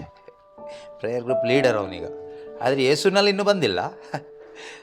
Out of Christ also prayer group ಇದೆಯಾ ಕೇಳಿದ್ರೆ, ಇವತ್ತು ಜಾಸ್ತಿ ಇರೋ ಪ್ರೇಯರ್ ಗ್ರೂಪ್ಗಳೆಲ್ಲ ಔಟ್ಸೈಡ್ ಕ್ರೈಸ್ಟೇ. ಕರಿಸ್ಮ್ಯಾಟಿಕ್ ಗ್ರೂಪ್ಗಳು ಅಂತೂ ಏನೆಲ್ಲ ಇದೆಯೋ ಇವತ್ತು ನಾನು ನೋಡಿದಾಗ ನನಗೆ ಕಾಣಿಸ್ತಾ ಇರೋದು, ಕ್ರಿಸ್ತನಲ್ಲಿ ಇಲ್ಲದೇ ಇರತಕ್ಕಂತಹ ಕರಿಸ್ಮ್ಯಾಟಿಕ್ ಪ್ರೇಯರ್ ಗ್ರೂಪ್ಗಳೇ ಜಾಸ್ತಿ. ನೀವು ಕೇಳ್ಬೋದು ನಿಮ್ದು ಯಾವ ಥರ ಪ್ರೇಯರ್ ಗ್ರೂಪ್ ಅಂತ. ಅದು ನೀವು ಡಿಸೈಡ್ ಮಾಡಿ ಯಾವ ಥರದ್ದು ಅಂತ. ನಾನು ಹೆಂಗೆ ಡಿಸೈಡ್ ಮಾಡ್ತಾ ಇದ್ದೀನೋ, ಪ್ರತಿಯೊಬ್ಬರಿಗೆ ಸ್ವಾತಂತ್ರ್ಯ ಇದೆಯಲ್ವಾ. ಸೊ ನೀವು ಡಿಸೈಡ್ ಮಾಡಿ ಕ್ರಿಸ್ತನಲ್ಲಿ ಇರೋ ಗ್ರೂಪೋ ಇಲ್ಲದೇ ಇರೋ ಗ್ರೂಪೋ ಅಂತ. ನಾನು ನೋಡಿದಿರೋ ಪ್ರಕಾರ, ಸರ್ವೆ ಮಾಡಿರೋ ಪ್ರಕಾರ ನನಗೆ ಕಾಣಿಸ್ತಾ ಇರೋದು ಮೆಜಾರಿಟಿ ಗ್ರೂಪ್ಸ್ಗಳು, ಇವತ್ತಿನ ಕರಿಸ್ಮ್ಯಾಟಿಕ್ ಗ್ರೂಪ್, ಪ್ರೇಯರ್ ಗ್ರೂಪ್ಸ್ ಅಂತ ಏನು ಕರಿತಾ ಇದ್ದೀವೋ, ಪ್ರೇಯರ್ ಗ್ರೂಪ್, ರಿಟ್ರೀಟ್ ಸೆಂಟರ್, ಆ ಗ್ರೂಪ್ ಈ ಗ್ರೂಪ್ ಅಂತ ಎಲ್ಲ ಕ್ರಿಶ್ಚಿಯನ್ ಫಲಕ ಇದೆ, ಬೋರ್ಡ್ ಇದೆ, ಕ್ರಿಶ್ಚಿಯಾನಿಟಿಯ ಎಲ್ಲ ಒಂದು ಸಂಕೇತಗಳು ಇದೆ, ಬಾಹ್ಯವಾಗಿದ್ದೆಲ್ಲ ಇದೆ, ಎಲ್ಲ ಇದೆ. ಆದರೆ ಕ್ರಿಸ್ತನಲ್ಲಿಲ್ಲ, ನಾಟ್ ಇನ್ ಕ್ರೈಸ್ಟ್. ಈ ಆತ್ಮಿಕ ಜನ್ಮ ಪಡ್ಕೊಂಡು ಅದರಿಂದ ಆಗಿದ್ದಲ್ಲ. ಅಂದರೆ not born through the Holi Spirit, ಪರಿಶುದ್ಧಾತ್ಮನ ಮುಖಾಂತರ ಹುಟ್ಟಿದ್ದಲ್ಲ. ಬಟ್ ಒಂದು ಧಾರ್ಮಿಕವಾಗಿ, ಸಾಂಪ್ರದಾಯಿಕವಾಗಿ, ವಂಶ ಪಾರಂಪರ್ಯವಾಗಿ ತಾತನ ಕಾಲದಿಂದ ನಾವು ಹೀಗೆ ಬಂದ್ವಿ, ಹೀಗೆ ಇದ್ದೀವಿ ಅನ್ನೋ ರೀತಿಯಲ್ಲೂ ಸಾಂಪ್ರದಾಯಿಕವಾಗಿ ಬಂದಂಥ ಗುಂಪುಗಳು ಎಷ್ಟೋ ಇದೆ. ಅದರಲ್ಲಿ ನಾವಿದ್ದೀವಿ. ಆ ರೀತಿ ಸಭೆಗಳು ಇದೆ, ಅದರಲ್ಲಿ ನಾವಿದ್ದೀವಿ. ಏನು ಪ್ರಯೋಜನ ಇದ್ದು? ಅನ್ಯ ಧರ್ಮೀಯರ ಥರನೇ ಇರ್ತೀವಿ, ಬಾಹ್ಯವಾಗಿ ಸ್ವಲ್ಪ ಅದು ಇದು ಮಾಡಿಕೊಂಡು ಮಾತಾಡಿಕೊಂಡು ಹಾಡಿಕೊಂಡು ಇರ್ತೀವಿ. ಅಪೋಲೋಸ್ ಅದೇ ರೀತಿಯಲ್ಲಿ ಪ್ರಾರಂಭದಲ್ಲಿ ಇದ್ದಿದ್ದು. ಪೌಲರು ಭೇಟಿ ಆದಾಗ ಒಂದು ಪ್ರಶ್ನೆ ಕೇಳ್ತಾರೆ. ಏನಂತ ಕೇಳ್ತಾರೆ? ನೀವು ವಿಶ್ವಾಸಿಸಿದಾಗ, ಸಿಂಪಲ್ ಕ್ವಶನ್. ಪೌಲ್ರಿ ನೋಡಿದಾಗ ಗೊತ್ತಾಯ್ತು ಇದು ಯಾವುದೋ ಡಮ್ಮಿ ಪೀಸ್ಗಳಿವರು ಅಂತ. ಗ್ರೂಪ್ ನೋಡಿದಾಗಲೇ ಗೊತ್ತಾಯ್ತು. ಅಪೋಲೋಸ್ ಅಂಡ್ ಟೀಮ್ ಅಂತ ಬೋರ್ಡ್ ಹಾಕೊಂಡಿದ್ರು. Jesus the Living Word Ministry ಅಂತ ಬೋರ್ಡ್ ಹಾಕೊಳ್ಳಿರೋ ಥರ ಅವರು ಅಪೋಲೋಸ್ ಅಂಡ್ ಟೀಮ್ ನಮ್ಮದು ಹುಟ್ಟು ಕ್ರೈಸ್ತರು ಅಂತ ಹಾಕ್ಕೊಂಡಿದ್ರು. ಪವಿತ್ರಾತ್ಮ ಇರುವಂಥ ಪೌಲರು ನೋಡುವಾಗ ಪವಿತ್ರಾತ್ಮರು ಯಾವ ಲಕ್ಷಣನೂ ಆ ಗ್ರೂಪಲ್ಲಿ ಕಾಣಿಸ್ತಾ ಇಲ್ಲ. ಹೆಸರು ಮಾತ್ರ Jesus the living word. Jesus ಹೆಸರಿದೆ, ಸಜೀವ ವಾಕ್ಯ ಬೇರೆ ಇದೆ. ಭಯಂಕರ ಅಲ್ಲ ಅಂತ ಅನ್ನಿಸ್ತು. ಸುಣ್ಣ ಬಳಿ ಸಮಾಧಿ ಅಂತ ಗೊತ್ತಾಯ್ತು. ತಕ್ಷಣ ಕೇಳಿದರು, ನೀವು ವಿಶ್ವಾಸಿಗಳು ಅಂತ ಭಯಂಕರ ಬಿಲ್ಡಪ್ ಕೊಡ್ತಾ ಇದ್ದೀರಲ್ಲ, ಇಷ್ಟೆಲ್ಲ ಹೇಳ್ತಾ ಇದ್ದೀರಲ್ಲ, ಪವಿತ್ರಾತ್ಮನ ಪಡ್ಕೊಂಡಿದ್ದು ಏನಾದರೂ ನಿಮಗೆ ನೆನಪಿದೆಯಾ ಅಂತ. ಆಗ ಅವ್ರು ಏನು ಹೇಳಿದ್ರು ಗೊತ್ತಾ? ಏನು ಹೇಳಿದ್ರು? ಯಾರ ಬಗ್ಗೆ ಬೋಧನೆ ಮಾಡ್ತಾ ಇರೋದು ಈಗ? Jesus the living Word ministry ಯಾರ ಬಗ್ಗೆ ಬೋಧನೆ ಮಾಡ್ತಾ ಇದೆ? ಯೇಸು ಬಗ್ಗೆ, ವಾಕ್ಯದ ಬಗ್ಗೆ, ಯೇಸು ಬಗ್ಗೆ, ಸುವಾರ್ತೆ ಬಗ್ಗೆ, ನಿತ್ಯ ಜೀವದ ಬಗ್ಗೆ. ಎಂತ ಒಂದು ಹಾಸ್ಯಾಸ್ಪದ ನಗು. ನೀವು ಹೆಂಗೆ ನಗ್ತಾ ಇದ್ದೀರೋ ಅದೇ ಥರ ನಗೋ ವಿಷಯನೇ ಇದು. ಆದರೆ ಭಾಳ ಚಿಂತಾಜನಕವಾದ ಪರಿಸ್ಥಿತಿ. Should think. ಈಗ ಅಪೋಲೋಸನ್ ಬಿಟ್ಬಿಡಿ, ಪಾಪ ಅವ್ರು ಹೋದರು. What about you? ನಿನ್ನ ಬಗ್ಗೆ ಯೋಚನೆ ಮಾಡು. ನಿನ್ನ ಪರಿಸ್ಥಿತಿ ಏನು? ಜಾನ್ ಅಂತ ಹೆಸರಿದೆ, ಜೋಸೆಫ್ ಅಂತ ಹೆಸರಿದೆ, ಮೇರಿ ಅಂತ ಹೆಸರಿದೆ, ಇನ್ನೇನೋ ಕ್ರಿಶ್ಚಿಯನ್ ನೇಮ್ ಇದೆ. ಇರಲಿ, ಪರವಾಗಿಲ್ಲ, ಒಳ್ಳೆ ಹೆಸರೇ, ಗಾಡ್ ಬ್ಲೆಸ್ ಯು. ಆದರೆ ನೀನು ವಿಶ್ವಾಸಿ ಅಂತ ಬೇರೆ ಹೇಳ್ಕೊಳ್ತೀಯ, ಹುಟ್ಟು ಕ್ರಿಶ್ಚಿಯನ್ ಅಂತ ಬೇರೆ ಹೇಳ್ಕೊಳ್ತೀಯ, ಅದು ಒಳ್ಳೆಯದೇ, ಗಾಡ್ ಬ್ಲೆಸ್ ಯು, ಒಳ್ಳೇದಾಗಲಿ. ಆದರೆ ಈ ಪರಿಶುದ್ಧಾತ್ಮರ ಅನುಭವ ಸ್ವಲ್ಪ ಹೇಳ್ತೀಯಾ? ವಿಶ್ವಾಸ ಇಟ್ಟಾಗ ಪವಿತ್ರಾತ್ಮನ ಪಡ್ಕೊಂಡ್ರಲ್ಲ, ಆ ಹೋಲಿ ಸ್ಪಿರಿಟ್ ಎಕ್ಸ್ಪೀರಿಯನ್ಸ್ ಸ್ವಲ್ಪ ಶೇರ್ ಮಾಡ್ತೀರಾ? ಈಗ ಸ್ಟೀಫನ್ ಎಕ್ಸ್ಪೀರಿಯನ್ಸ್ ಶೇರ್ ಮಾಡಿದ ಹಾಗೆ ಹೋಲಿ ಸ್ಪಿರಿಟ್ ಎಕ್ಸ್ಪೀರಿಯನ್ಸ್ ಶೇರ್ ಮಾಡ್ದ. ಸೊ ನಿಮಗೇನಾದರೂ ಹೋಲಿ ಸ್ಪಿರಿಟ್ ಎಕ್ಸ್ಪೀರಿಯನ್ಸ್ ಶೇರ್ ಮಾಡಲಿಕ್ಕೆ ಏನಾದರೂ ಇದೆಯಾ?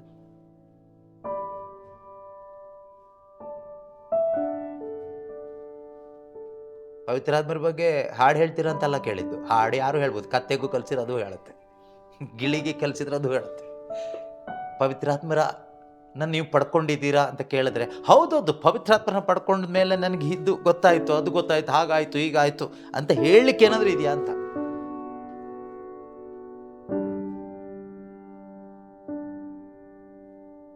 ಸ್ಟೀಫನ್ ಹೇಳಿದಾಗ ಪವಿತ್ರಾತ್ಮರ ಅನುಭವ ಆಗೋದಕ್ಕಿಂತ, ಈ ಹೊಸ ಜನ್ಮ ಪಡೆಯೋದಕ್ಕಿಂತ ಮೊದಲು ಪವಿತ್ರಾತ್ಮರ ಅನುಭವ ಇರಲಿಲ್ಲ.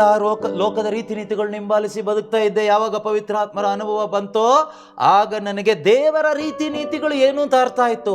ದೇವರ ಸ್ವರ ಕೇಳ್ತು, ಆ ಸ್ವರನ ಫಾಲೋ ಮಾಡ್ಲಿಕ್ಕೆ ಆಗ್ತಾ ಇದೆ. ಯೇಸು ಹೇಳಿದಾಗೆ, ನನ್ನ ಕುರಿ ನೀನಾದರೆ ನನ್ನ ಸ್ವರ ನಿನಗೆ ಕೇಳಿಸುತ್ತೆ, ನನ್ನ ಸ್ವರ ನಿನಗೆ ಕೇಳಿಸಿದ್ರೆ ನೀನು ನನ್ನನ್ನು ಫಾಲೋ ಮಾಡ್ತೀಯ.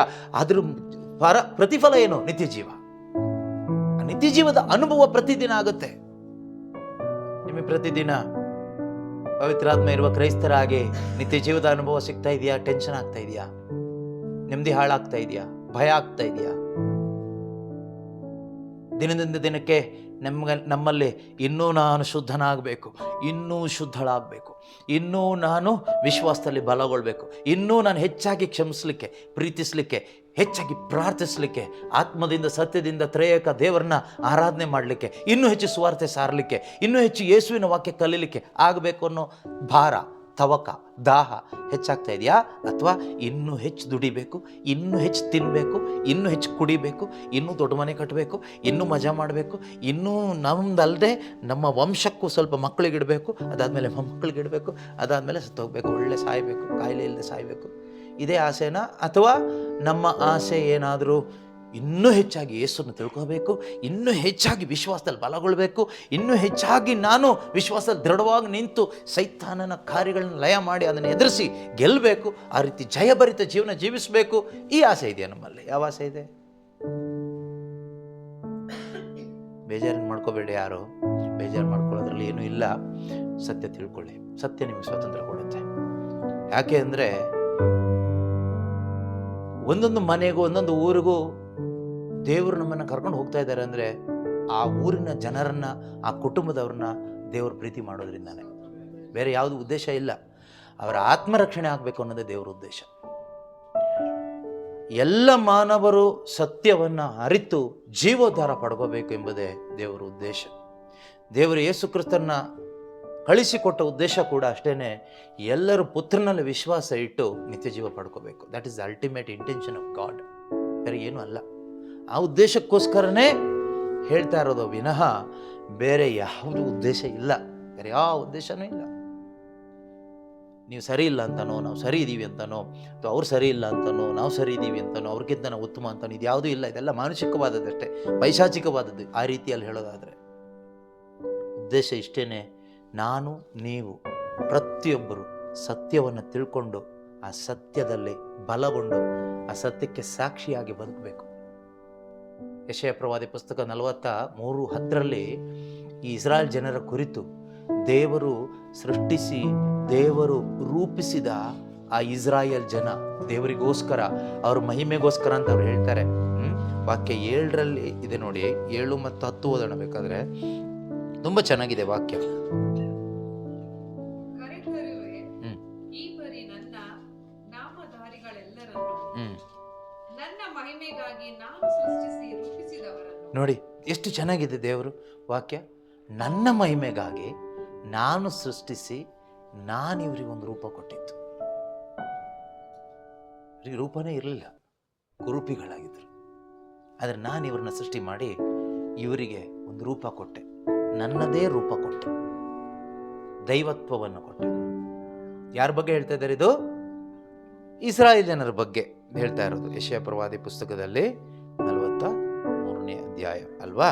ಸೊ ಯಾತಕ್ಕೋಸ್ಕರ ದೇವರು ಅವ್ರನ್ನ ಸೃಷ್ಟಿ ಮಾಡಿದಂತೆ? ಫಾರ್ ಹಿಸ್ ಓನ್ ಗ್ಲೋರಿ, ಅವರ ಮಹಿಮೆಗಾಗಿ. ಓದೋಣ.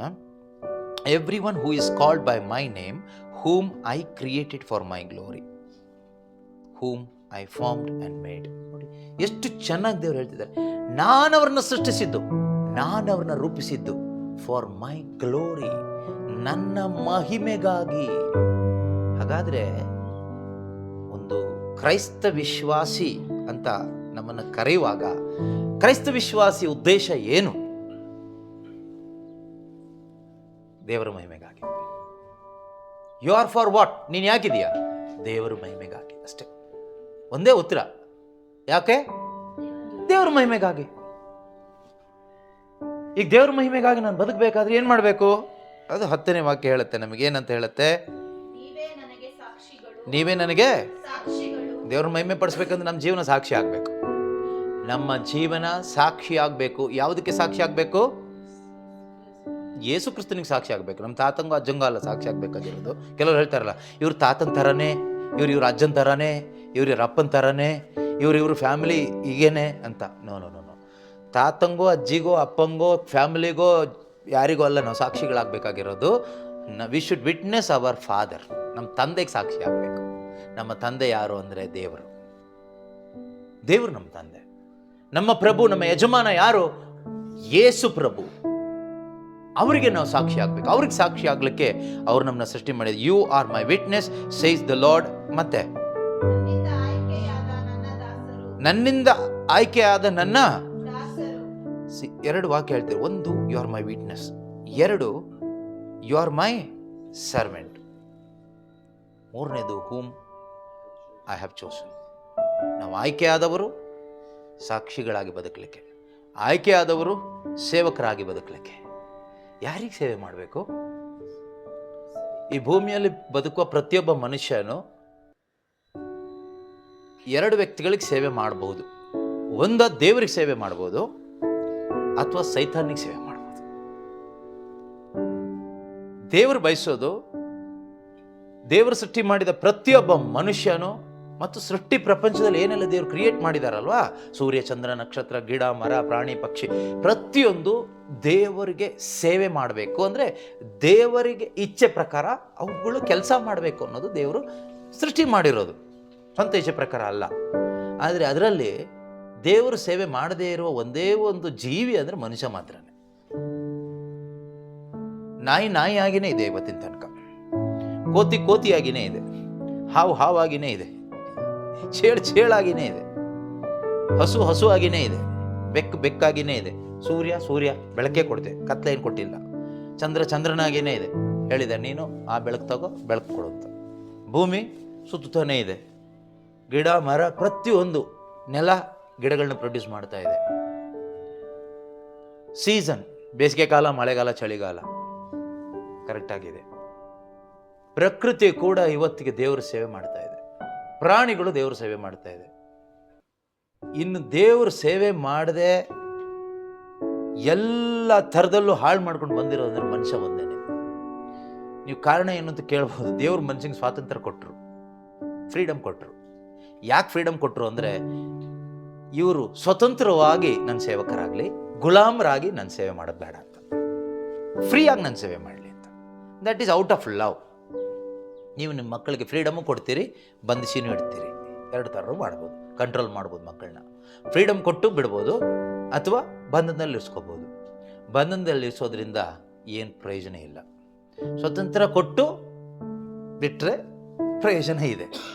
ಆದರೆ ಇವತ್ತು ಕೊಟ್ಟುಬಿಟ್ರೆ ಹಾಳಾಗೋಗೋ ಪರಿಸ್ಥಿತಿಯಲ್ಲಿ ಇದ್ದಾರೆ. ಯಾಕೆಂದರೆ ಅಪ್ಪ ಅಮ್ಮನೂ ಅದೇ ಒಂದು ಬಂಧನದಲ್ಲಿ ಇರೋದ್ರಿಂದ, ಭಯದ ಬಂಧನದಲ್ಲಿ ಇರೋದ್ರಿಂದ. ಏನಿವೆ ಆ ವಿಷಯ ಬೇಡ, ದೇವ್ರ ವಿಷಯಕ್ಕೆ ಬರೋಣ.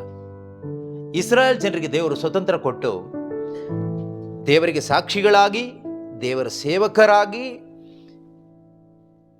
ಬದುಕಲಿಕ್ಕೆ ದೇವರು ಅವ್ರನ್ನ ಆಯ್ಕೆ ಮಾಡಿಕೊಂಡ್ರು. ಆದರೆ ಅವರು ಅವರ ಇಷ್ಟದ ಪ್ರಕಾರ ಬದುಕ್ತಾ ಪಿಶಾಚಿಯ ಸೇವಕರಾದರು, ಪಿಶಾಚಿಗೆ ಸಾಕ್ಷಿಗಳಾದರು. ಯಾರೆಲ್ಲ ನನ್ನಿಷ್ಟ, ನನ್ನಾಸೆ ಅಂತ ಹೋಗ್ತಿರೋ, you are serving the devil. ನೀವು ಪಿಶಾಚಿಯನ್ನು ಸೇವಿಸ್ತೀರಿ, ಪಿಶಾಚಿಯ ಸೇವೆ ಮಾಡ್ತೀರಿ, ನೆನ್ಪಿಟ್ಕೊಳ್ಳಿ. ಅದಕ್ಕೆ ಯೇಸು ಕ್ರಿಸ್ತರು ಹೇಳಿದ್ದು ಆ ಯಹೂದ್ಯ ಜನರಿಗೆ, ಆ ಫರಿಸಾಯರಿಗೆ, ಜಾನ್ 8:44 ಅನಿಸುತ್ತೆ, ಯೋವಾನ 8:47-44 ಇದೆ. ಅಲ್ಲೇನು ಹೇಳ್ತಾರೆ? ಸೈತಾನ ನಿಮ್ಮ ತಂದೆ, ನೀವು ಸೈತಾನನ ಸೇವಕರು ಅಂತ ಹೇಳಿದ್ರು. ಯಾರಿಗೆ? ವ್ಯಭಿಚಾರ ಮಾಡೋ ಜನಕ್ಕೆ ಹೋಗಿ ಹೇಳಲಿಲ್ಲ, ವ್ಯಭಿಚಾರಣಿ ಸ್ತ್ರೀಗೆ ಹೇಳಲಿಲ್ಲ. ವ್ಯಭಿಚಾರಣಿ ಸ್ತ್ರೀಗೆ ಹೇಳಿದ್ದೇನು? ನಾನು ನಿನ್ನ ಶಿಕ್ಷೆ ವಿಧಿಸೋದಿಲ್ಲ, ಹೋಗಿ ಇನ್ನು ಮುಂದೆ ಪಾಪ ಮಾಡಬೇಡ ಅಂತ ಹೇಳಿದ್ರು. ಇನ್ನೊಬ್ಳು ವ್ಯಭಿಚಾರಣಿಗೆ ಹೇಳಿದ್ದೇನು? ಮಗಳೇ, ನಿನ್ನ ವಿಶ್ವಾಸ ನಿನ್ನನ್ನು ಉದ್ಧಾರ ಮಾಡಿದೆ, ಹೋಗಿ ಸಮಾಧಾನವಾಗಿ ಬದುಕು ಅಂತ ಹೇಳಿದರು. ಜಕ್ಕಾಯನಿಗೆ ಹೇಳಿದ್ದೇನು? ಇಂದು ಈ ಮನೆಗೆ ಉದ್ಧಾರ ಆಯಿತು ಅಂತ ಹೇಳಿದ್ದು. ಆದರೆ 24 ಗಂಟೆ ಪ್ರಾರ್ಥನೆ, ಪ್ರಾರ್ಥನೆ, ಹಲ್ಲೆಲೂಯ, ಹಲ್ಲೆಲೂಯ, ಹಲ್ಲೆಲೂಯ, ದೇವರು ದೇವರು ದೇವರು, ಚರ್ಚು ದೇವರು, ಪ್ರಾರ್ಥನೆ, ಧ್ಯಾನ, ದೇವರು, ಪ್ರಾರ್ಥನೆ, ಹಲ್ಲೆಲೂಯ ಅಂತ ಹೇಳ್ಕೊಳ್ತಾ ಇದ್ರು. ಪವಿತ್ರಾತ್ಮ ಇರಲಿಲ್ಲ, ದೇವ್ರಿಗೂ ಅವ್ರಿಗೂ ಕನೆಕ್ಷನ್ ಇರಲಿಲ್ಲ. ಅವ್ರು ನೋಡಿ ಹೇಳಿದ್ದೇನು ಗೊತ್ತಾ? ಹಲೋ, ಪಿಶಾಚಿ ನಿಮ್ಮ ತಂದೆ. ನೀವು ಆರಾಧನೆ ಮಾಡ್ತಾ ಇರೋದು ಅಪ್ಪ ಅಪ್ಪ ಅಪ್ಪ ಅಪ್ಪ ಅಪ್ಪ ಏಸಪ್ಪ ಅಂತ ಕರಿತಿದ್ದೀರಲ್ಲ, ಅದು ಆ ಏಸಪ್ಪ ಅಲ್ಲ, ಬಾರೇಸುಗೆ ಹೋಗ್ತಾ ಇದೆ ಅದೆಲ್ಲ, ಪಿಶಾಚಿಗೆ ಹೋಗ್ತಾ ಇದೆ ಅದೆಲ್ಲ ಆರಾಧನೆ. ಸೈತಾನನೇ ನಿಮ್ಮ ತಂದೆ ಅಂತ ಹೇಳಿದ್ರು. ಹಾಗಾದರೆ ಅದರ ಸೀರಿಯಸ್ನೆಸ್ ನಾವು ಅರ್ಥ ಮಾಡ್ಕೋಬೇಕು ಅಷ್ಟೇ. ಎಲ್ಲ ನಮ್ಗೆ ಅರ್ಥ ಆಗ್ಲಿಕ್ಕೆ ಬೈಬಲಲ್ಲಿ ಬರೆದಿರೋದು. ಇದೆಯಾ ವಾಕ್ಯ? ಏನಂತ 44ನೇ ವಾಕ್ಯ ಅಲ್ಲ? ಇದು ಯಾರಿಗೆ ಹೇಳ್ತಾ ಇರೋದು ಯೇಸು ಸ್ವಾಮಿ? ವ್ಯಭಿಚಾರಣಿ ಸ್ತ್ರೀ ಹತ್ರ ಹೋಗಿ ಹೇಳ್ತಾ ಇರೋದಲ್ಲ, ಎಲ್ಲೋ ಅಲ್ಲಿ ಮಾಟ ಮಂತ್ರ ಮಾಡ್ತಾ ಇರ್ತಾರಲ್ಲ ಅವ್ರ ಹತ್ರ ಹೋಗ್ಬಿಟ್ಟು ಸೈತಾನ ನಿಮ್ಮ ತಂದೆ ಅಂತ ಹೇಳಿದ್ದಲ್ಲ. ಇವತ್ತಿನ ಕರಿಸ್ಮ್ಯಾಟಿಕ್ ಅವರೆಲ್ಲ ಹೇಳೋದು ಯಾರಿಗೆ? ಯಾರಿಗೆ ಹೇಳಿ? ಮಾಟ ಮಂತ್ರ ಮಾಡೋರಿಗೆ ಹೋಗ್ಬಿಟ್ಟು ಸೈತಾನ ನಿಮ್ಮ ತಂದೆ ಅಂತ ಹೇಳ್ತಾರೆ. ಆದರೆ ಯೇಸು ಅವ್ರ ಹತ್ರ ಹೋಗಿ ಹೇಳಲಿಲ್ಲ. 24 ಗಂಟೆ ಚರ್ಚು ಪ್ರಾರ್ಥನೆ, ಚರ್ಚು ಪ್ರಾರ್ಥನೆ, ಚರ್ಚು ಪ್ರಾರ್ಥನೆ ಅಂತ ಮಣಿ ಉಳಿಸ್ಕೊಂಡು ಬೈಬಲ್ ಎತ್ಕೊಂಡು ಈಗ ಜಾದುಗಾರರ ಥರ ಓಡ್ತಾ ಇರ್ತಾರಲ್ಲ, ಅವ್ರು ಹಿಡ್ಕೊಂಡು ಹೇಳಿದೆ ಸೈತಾನ ನಿಮ್ಮ ತಂದೆ. ಕಾರಣ ಏನು? ಕಾರಣ ಏನು ಅಂದರೆ ಇವರಿಗೆ ಈ ಬೈಬಲ್ ವಾಕ್ಯ ಅಂದ್ರೆ ಆಗೋದಿಲ್ಲ, ವಾಕ್ಯ ಕೇಳಿಸ್ಕೊಳ್ಳೋದಂದ್ರೆ ಆಗೋದಿಲ್ಲ. ಅದನ್ನೇ ಯೇಸು ಹೇಳ್ತಾರಲ್ಲೇ. ನಾನು ಹೇಳ್ತಾ ಇರೋದು ನಿಮ್ಗೆ ಯಾಕೆ ಅರ್ಥ ಆಗ್ತಾ ಇಲ್ಲ? ನಿಮಗೆ ಯಾಕೆ ನಾನು ವಾಕ್ಯ ಹೇಳೋದ್ರಿಂದ ಅಷ್ಟೊಂದು ಕೋಪ ನನ್ನ ಮೇಲೆ? ನಾನೇನಾದರೂ ನಿಮಗೆ ಡ್ರಿಂಕ್ಸ್ ಪಾರ್ಟಿ ಕರೆದಿದ್ದೀನ? ನಾನೇನಾದರೂ ನಿಮಗೆ ಹಣ ಕೇಳಿದ್ದೀನ? ನಾನೇನಾದರೂ ನಮ್ಮ ಮನೆಗೆ ಬಂದು ಏನಾದರೂ ಮಾಡಿ ಅಂತ ಹೇಳಿದ್ದೀನ? ನಾನೇನಾದರೂ ನಿಮಗೆ ಬೇರೆ ಏನಾದರೂ ಹೇಳಿದ್ದೀನ? ದಾರಿ ತಪ್ಪಿಸ್ತಾ ಇದ್ದೀನಿ ಇಲ್ಲ ತಾನೇ? ನಾನು ಹೇಳ್ತಾ ಇರೋದು, ನೀವು ದೇವ್ರ ಮಕ್ಕಳು ಅಂತ ನೀವು ಕ್ಲೈಮ್ ಮಾಡ್ತಾ ಇದ್ದೀರಲ್ವ, ಅದೇ ದೇವ್ರ ಬಗ್ಗೆ ನಾನು ಹೇಳ್ತಾ ಇರೋದು. ನೀವು ಕ್ರೈಸ್ತರು ಅಂತ ನಾಮ ಫಲಕ ಹಾಕೊಂಡಿದ್ದೀರಲ್ಲ, ಅದೇ ಕ್ರಿಸ್ತನ ಬಗ್ಗೆ ಹೇಳ್ತಾ ಇದ್ದೀನಿ. ನೀವು ಪ್ರಾರ್ಥನೆ ಪ್ರಾರ್ಥನೆ ಪ್ರಾರ್ಥನೆ ಅಂತ ಹೇಳ್ತಿದ್ರಲ್ಲ, ಅದೇ ಪ್ರಾರ್ಥನೆ ಬಗ್ಗೆ ಹೇಳ್ತಾ ಇರೋದು. ವಿಶ್ವಾಸ ಅಂತ ಅದೇ ವಿಶ್ವಾಸದ ಬಗ್ಗೆ ಹೇಳ್ತಾ ಇರೋದು. ಹೇಳೋದಕ್ಕೆ ಆಧಾರ ಕೂಡ ಕೊಟ್ಟು ಹೇಳ್ತಾ ಇದ್ದೀನಿ, ದೇವರ ವಾಕ್ಯ ಎಂಬ ಆಧಾರ ಕೊಟ್ಟು ಹೇಳ್ತಾ ಇದ್ದೀನಿ. ಆದರೂ ನೀವು ಯಾಕೆ ನನ್ನ ಮೇಲೆ ಹೊಟ್ಟೆ ಕಿಚ್ಚುಪಡ್ತೀರಾ? ಯಾಕೆ ಟಾರ್ಗೆಟ್ ಮಾಡ್ತೀರಾ? ಕಾರಣ ಇಷ್ಟೇ, ನಾನು ಹೇಳ್ತಾ ಇರೋದು ನಿಮ್ಗೆ ಅರ್ಥ ಆಗ್ತಾ ಇಲ್ಲ, ನಿಮ್ಗೆ ಇಷ್ಟ ಆಗ್ತಾ ಇಲ್ಲ. ಯಾಕೆಂದರೆ ನಿನ್ನ ಒಳಗಡೆ ಇರೋ ಸ್ಪಿರಿಟ್ ನಿಮ್ಮ ಅಪ್ಪನ ಸ್ಪಿರಿಟ್ ಯಾವುದಂದರೆ ಪಿಶಾಚಿಯ ಸ್ಪಿರಿಟ್ ಇರೋದ್ರಿಂದ ನಿಮಗೆ ಕೋಪ, ನಿಮ್ಗೆ ಇಷ್ಟ ಆಗ್ತಾ ಇಲ್ಲ. ಈ ಯಹೂದ್ಯ ಜನರು ಒಳಗಡೆ ಎಲ್ಲರೂ ಕೆಟ್ಟವರು ಅಂತ ಅಲ್ಲ ನಾನು ಹೇಳ್ತಾ ಇರೋದು. ಯೇಸುವನ್ನ ಅಟ್ಯಾಕ್ ಮಾಡ್ಲಿಕ್ಕೆ ಬಂದವರಿಗೆ ಯೇಸು ಹೇಳ್ತಾ ಇರೋದು. ಯೇಸುವನ್ನ ಮೇಲೆ ಆರೋಪಿಸ್ಲಿಕ್ಕೆ ಬಂದಂಥ ಆ ಯಹೂದ್ಯ ಜನರಿಗೆ ಯೇಸು ಹೇಳ್ತಾ ಇದ್ದಾರೆ ಏನಂತ? ಸೈತಾನ ನಿಮ್ಮ ತಂದೆ. ಆ ತಂದೆ ಮಾಡೋ ಬಯಸೋದನ್ನೇ ತಂದೆ ಯಾರು? ಪಿಶಾಚಿ. ಪಿಶಾಚಿ ಏನು ಮಾಡೋಕೆ ಬಯಸ್ತಾನೆ? ಒಳ್ಳೇದ ಕೆಟ್ಟದ? ಅದೇ ಮಾಡ್ತಾ ಇರೋದು ಎಷ್ಟೋ ಕಡೆಗಳಲ್ಲಿ. ನಾವು ಯಾರಾದರೂ ಇಲ್ಲಿ ಕ್ರಿಶ್ಚಿಯನ್ ಅಂತ ಇದ್ದರೆ ನಮ್ಮ ಜೀವನದಲ್ಲಿ ಯಾರ ಮೇಲೂ ಕೇಡು ಮಾಡೋ ಒಂದು ಮನೋಭಾವ ಬರಲೇಬಾರ್ದು. ಯಾರ ಮೇಲೂ. ಯೇಸು ಹೇಳ್ತಾರೆ, ನಿನ್ನ ಶತ್ರು ಹಸಿದಿದ್ರೆ ಊಟ ಕೊಡ್ಬೇಕಂತೆ. ಆದರೆ ಇವತ್ತಿನ ಕ್ರೈಸ್ತರು ಅನೇಕ ಜನ್ಮ ಕೊಟ್ಟು ಅಪ್ಪ ಅಮ್ಮ ಹಸುವಾದ್ರೇ ಊಟ ಕೊಡಲ್ಲ. ಅವ್ರನ್ನೆಲ್ಲ ಕ್ರಿಶ್ಚಿಯನ್ ಅಂತ ಕರೀಲಿಕ್ಕೆ ಹೇಸಿಗೆ ಆಗುತ್ತೆ, ಹೇಸಿಗೆ ಅಸಹ್ಯ ಆಗುತ್ತೆ. ಜನ್ಮ ಕೊಟ್ಟ ಅಪ್ಪ ಅಮ್ಮನಿಗೂ ಕೂಡ, ಒಡ ಹುಟ್ಟಿದವರಿಗೂ ಕೂಡ ಒಂದು ಒಳ್ಳೇದು ಮಾಡಲಿಕ್ಕೆ ಆಗದೇ ಇರತಕ್ಕಂಥ ದುಷ್ಟ ಹೃದಯ ಉಳ್ಳಂತಹ ಪೈಶಾಚಿಕ ಸಂತತಿ ಇವತ್ತಿದೆ. In the name of Christianity ಹೆಸರಿನಲ್ಲಿ ಅಸಹ್ಯ ಆಗುತ್ತೆ. ಅಂಥವ್ರನ್ನ ಉದ್ದೇಶಿಸಿ ಯೇಸು ಇವತ್ತು ಇದೇ ಮಾತು ಹೇಳ್ತಾರೆ, ಸೈತಾನನೇ ನಿಮ್ಮ ತಂದೆ ಅಂತ. ಆದರೆ ಪ್ರೀತಿಯ ಸಹೋದರ ಸಹೋದರನಿಗೆ ಎಷ್ಟು ಒಳ್ಳೆ ದೇವರಿದ್ದಾರೆ. ದೇವರು ನಮ್ಮನ್ನ ಕರೆದಿದ್ಯಾಕೆ? ಅವರಿಗೆ ಸಾಕ್ಷಿಗಳಾಗಲಿಕ್ಕೆ ಅವ್ರು ನಮ್ಮನ್ನು ಆರಿಸ್ಕೊಂಡಿದ್ದಾರೆ, ಅವ್ರನ್ನ ಮಹಿಮೆ ಪಡಿಸಲಿಕ್ಕೆ. 10ನೇ ವಾಕ್ಯ ಏನು ಹೇಳುತ್ತೆ? 43:10, ನೀವೇ ನನಗೆ ಸಾಕ್ಷಿಗಳು, ನನ್ನಿಂದ ಆಯ್ಕೆಯಾದವರು, ನಾನೇ ಪರಮಾತ್ಮನೆಂದು ಅರಿತು ವಿಶ್ವಾಸವಿಟ್ಟು ಗ್ರಹಿಸಬೇಕಾದವರು. ಇದು ಇಂಪಾರ್ಟೆಂಟ್. ನಮ್ಮ ಕೆಲಸ ಏನು ಭೂಮಿ ಮೇಲೆ ಕೇಳಿದ್ರೆ ಇದೇನೆ. ಅವ್ರನ್ನ ಮಹಿಮೆ ಪಡಿಸ್ಬೇಕಾ? ಅವ್ರಿಗೆ ಸಾಕ್ಷಿ ಆಗಬೇಕಾ? ಹಾಗಾದ್ರೆ ಈ 3 ಕೆಲಸ ಆಗಬೇಕು. 3 ಕೆಲಸ ಯಾವುದು? So that you may know, believe and understand that I am ಹಿ.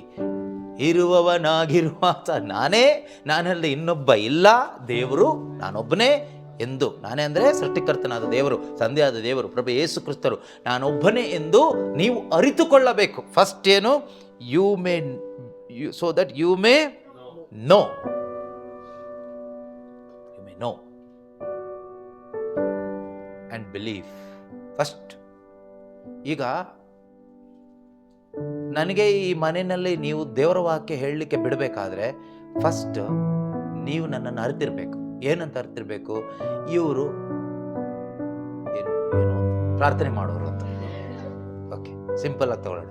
ಇವರು ಪ್ರಾರ್ಥನೆ ಮಾಡುವವರು ಅಥವಾ ದೇವರ ವಾಕ್ಯ ಹೇಳೋರು ಅಂತ ಗೊತ್ತಿರಬೇಕೋ ಬೇಡವಾ? ಅದು ನೋಯಿಂಗ್. ಬಿಲೀಫ್ ಎರಡನೇದಾಗಿ ನಂಬಬೇಕೋ ಬೇಡವೋ? ನಂಬಬೇಕು. ಏನಂತ ನಂಬಬೇಕು? ಇವ್ರ ಮುಖಾಂತರ ದೇವರೇನೋ ಮಾತಾಡ್ತಾರೆ, ದೇವರೇನೋ ಮಾತಾಡ್ತಾರೆ ಅಥವಾ ದೇವರೇನೋ ಕಾರ್ಯ ಮಾಡ್ತಾರೆ ಅಂತ ಒಂದು ಬೇಸಿಕ್ ನಂಬಿಕೆ ಆದರೂ ಇರಬೇಕು. 3ನೇದಾಗಿ ಆ್ಯಂಡ್ ಅಂಡರ್ಸ್ಟ್ಯಾಂಡ್. ಅದು ತುಂಬ ಮುಖ್ಯ. ಅದು ಒಂದು ದಿನಕ್ಕೆ ಆಗೋದಿಲ್ಲ. ಅದಾಗಬೇಕಂದ್ರೆ ಫಸ್ಟ್ ಸ್ವೀಕಾರ ಮಾಡಬೇಕು, ನಂಬಬೇಕು. ಈಗ ಒಂದ್ಸರಿ ನೀವು ನಂಬಿದಿರಿ, ದೇವ್ರ ವಾಕ್ಯ ಸಿಗ್ತಾ ಇದೆ, ಪದೇ ಪದೇ ಇಲ್ಲಿ ಬರ್ತಾ ಬರ್ತಾ ಹೋಗ್ತಾ ಯು ವಿಲ್ ಅಂಡರ್ಸ್ಟ್ಯಾಂಡ್ ಮೀ. ನೀವು ನನ್ನ ಅರ್ಥ ಮಾಡ್ಕೊಳ್ತೀರಿ. ಅದೇ ಥರನೇ ಒಂದು ಅದ್ಭುತ ಮಾಡಿದ್ರು ಯೇಸು ಸ್ವಾಮಿ, ಆಗ ನಮಗೇನು ಗೊತ್ತಾಯ್ತು? ಇವನು ದೇವರಿಂದ ಬಂದವನು. ಹೇಳಿದ್ರ ಯೇಸು ಬಗ್ಗೆ ಯಾರಾದರೂ? ನಿಕೋದೇಮ ಹೇಳ್ತಾನ? ಬೇರೆಯವರು ಸುಮಾರು ಜನ ಹೇಳಿದಾರಾ? ಹೌದು, ಇವನು ದೇವರಿಂದ ಬಂದವನು, ನೀವು ದೇವರಿಂದ ಬಂದವರು, ಇಲ್ಲ ಅಂದ್ರೆ ಈ ಪವಾಡ ಮಾಡ್ಲಿಕ್ಕೆ ಆಗಲ್ಲ. ಸೊ ಯೇಸು ಮಾಡಿದ ಕಾರ್ಯವನ್ನ, ಅವರ ಬೋಧನೆಯ ರೀತಿಯನ್ನು ನೋಡಿದಾಗ ಅನೇಕರು ಹೇಳಿದರು, ಇವನು ದೇವರಿಂದ ಬಂದವನು, ಇವನ್ನ ನಂಬೋದು. ಆದರೆ ಅರ್ಥ ಮಾಡ್ಕೊಂಡಿಲ್ಲ ಯಾರು. ಇಸ್ರಾಯೇಲ್ ಜನರು ದೇವ್ರನ್ನ ತಿಳಿದಿದ್ರ? ದೇವ್ರು ಯಾರು ಅಂತ ಗೊತ್ತಿತ್ತು ಅವರಿಗೆ? ಗೊತ್ತಿತ್ತು. ಆ ದೇವ್ರನ್ನ ಪ್ರಾರಂಭದಲ್ಲಿ ಅವ್ರು ನಂಬಿದ್ರ? ನಂಬಿದ್ದಕ್ಕೆ ಕೆಂಪು ಸಮುದ್ರ ದಾಟಿದ್ದು ನಂಬಿಕೆಯಿಂದ. ಅದಾದ್ಮೇಲೆ ಆ ದೇವ್ರನ್ನ ಅರ್ಥ ಮಾಡ್ಕೊಳ್ಳಿಲ್ಲ. They did not understand that God. ಆದ್ರಿಂದ ಏನಾದ್ರು? ಆದ್ರಿಂದ ಸಾಕ್ಷಿ ಆಗಲಿಲ್ಲ, ದೇವ್ರನ್ನ ಮಹಿಮೆ ಪಡಿಸಲಿಲ್ಲ, ದೇವ್ರ ಸೇವೆ ಮಾಡದೆ ಅವರು ಸೈತಾನನ ಸೇವಕರಾಗಿ, ಅವಿಶ್ವಾಸಿಗಳಾಗಿ ನಾಶವಾಗೋದ್ರು. ನಾವು ಕೂಡ ಅದ್ಭುತ ಕಂಡಿರ್ಬೋದು, ಯೇಸು ದೇವರು ಅಂತ ಗೊತ್ತಿರ್ಬೋದು, ಆದರೆ ಅದಕ್ಕಿಂತ ಮುಖ್ಯ we should understand that Jesus. ಇವ್ರು ನನ್ನ ಹೆಂಡತಿ ಅಂತ ಗೊತ್ತು, ಇವ್ರು ನನ್ನ ಗಂಡ ಅಂತ ಗೊತ್ತು, ನಂಬಿದ್ದೀವಿ, ಅರ್ಥ ಮಾಡ್ಕೊಳ್ಳಿಲ್ವಾ, ಕುಟುಂಬ ಒಡೆದೋಗುತ್ತೆ. ಅಂಡರ್ಸ್ಟ್ಯಾಂಡಿಂಗ್ ತುಂಬ ಮುಖ್ಯ. ಅಂಡರ್ಸ್ಟ್ಯಾಂಡಿಂಗ್ ಬೇಕಂದ್ರೆ ಜೊತೆಗೆ ಇರಬೇಕು, ಕೂತ್ಕೋಬೇಕು, ಮಾತಾಡಬೇಕು. ಎಲ್ಲ ಫೋನಲ್ಲಿ ಅದರಲ್ಲಿ ಇದರಲ್ಲಿ ಬ್ಯುಸಿ ಆಗಿಬಿಟ್ರೆ ಮಿಸ್ಅಂಡರ್ಸ್ಟ್ಯಾಂಡಿಂಗ್ ಜಾಸ್ತಿ ಆಗುತ್ತೆ.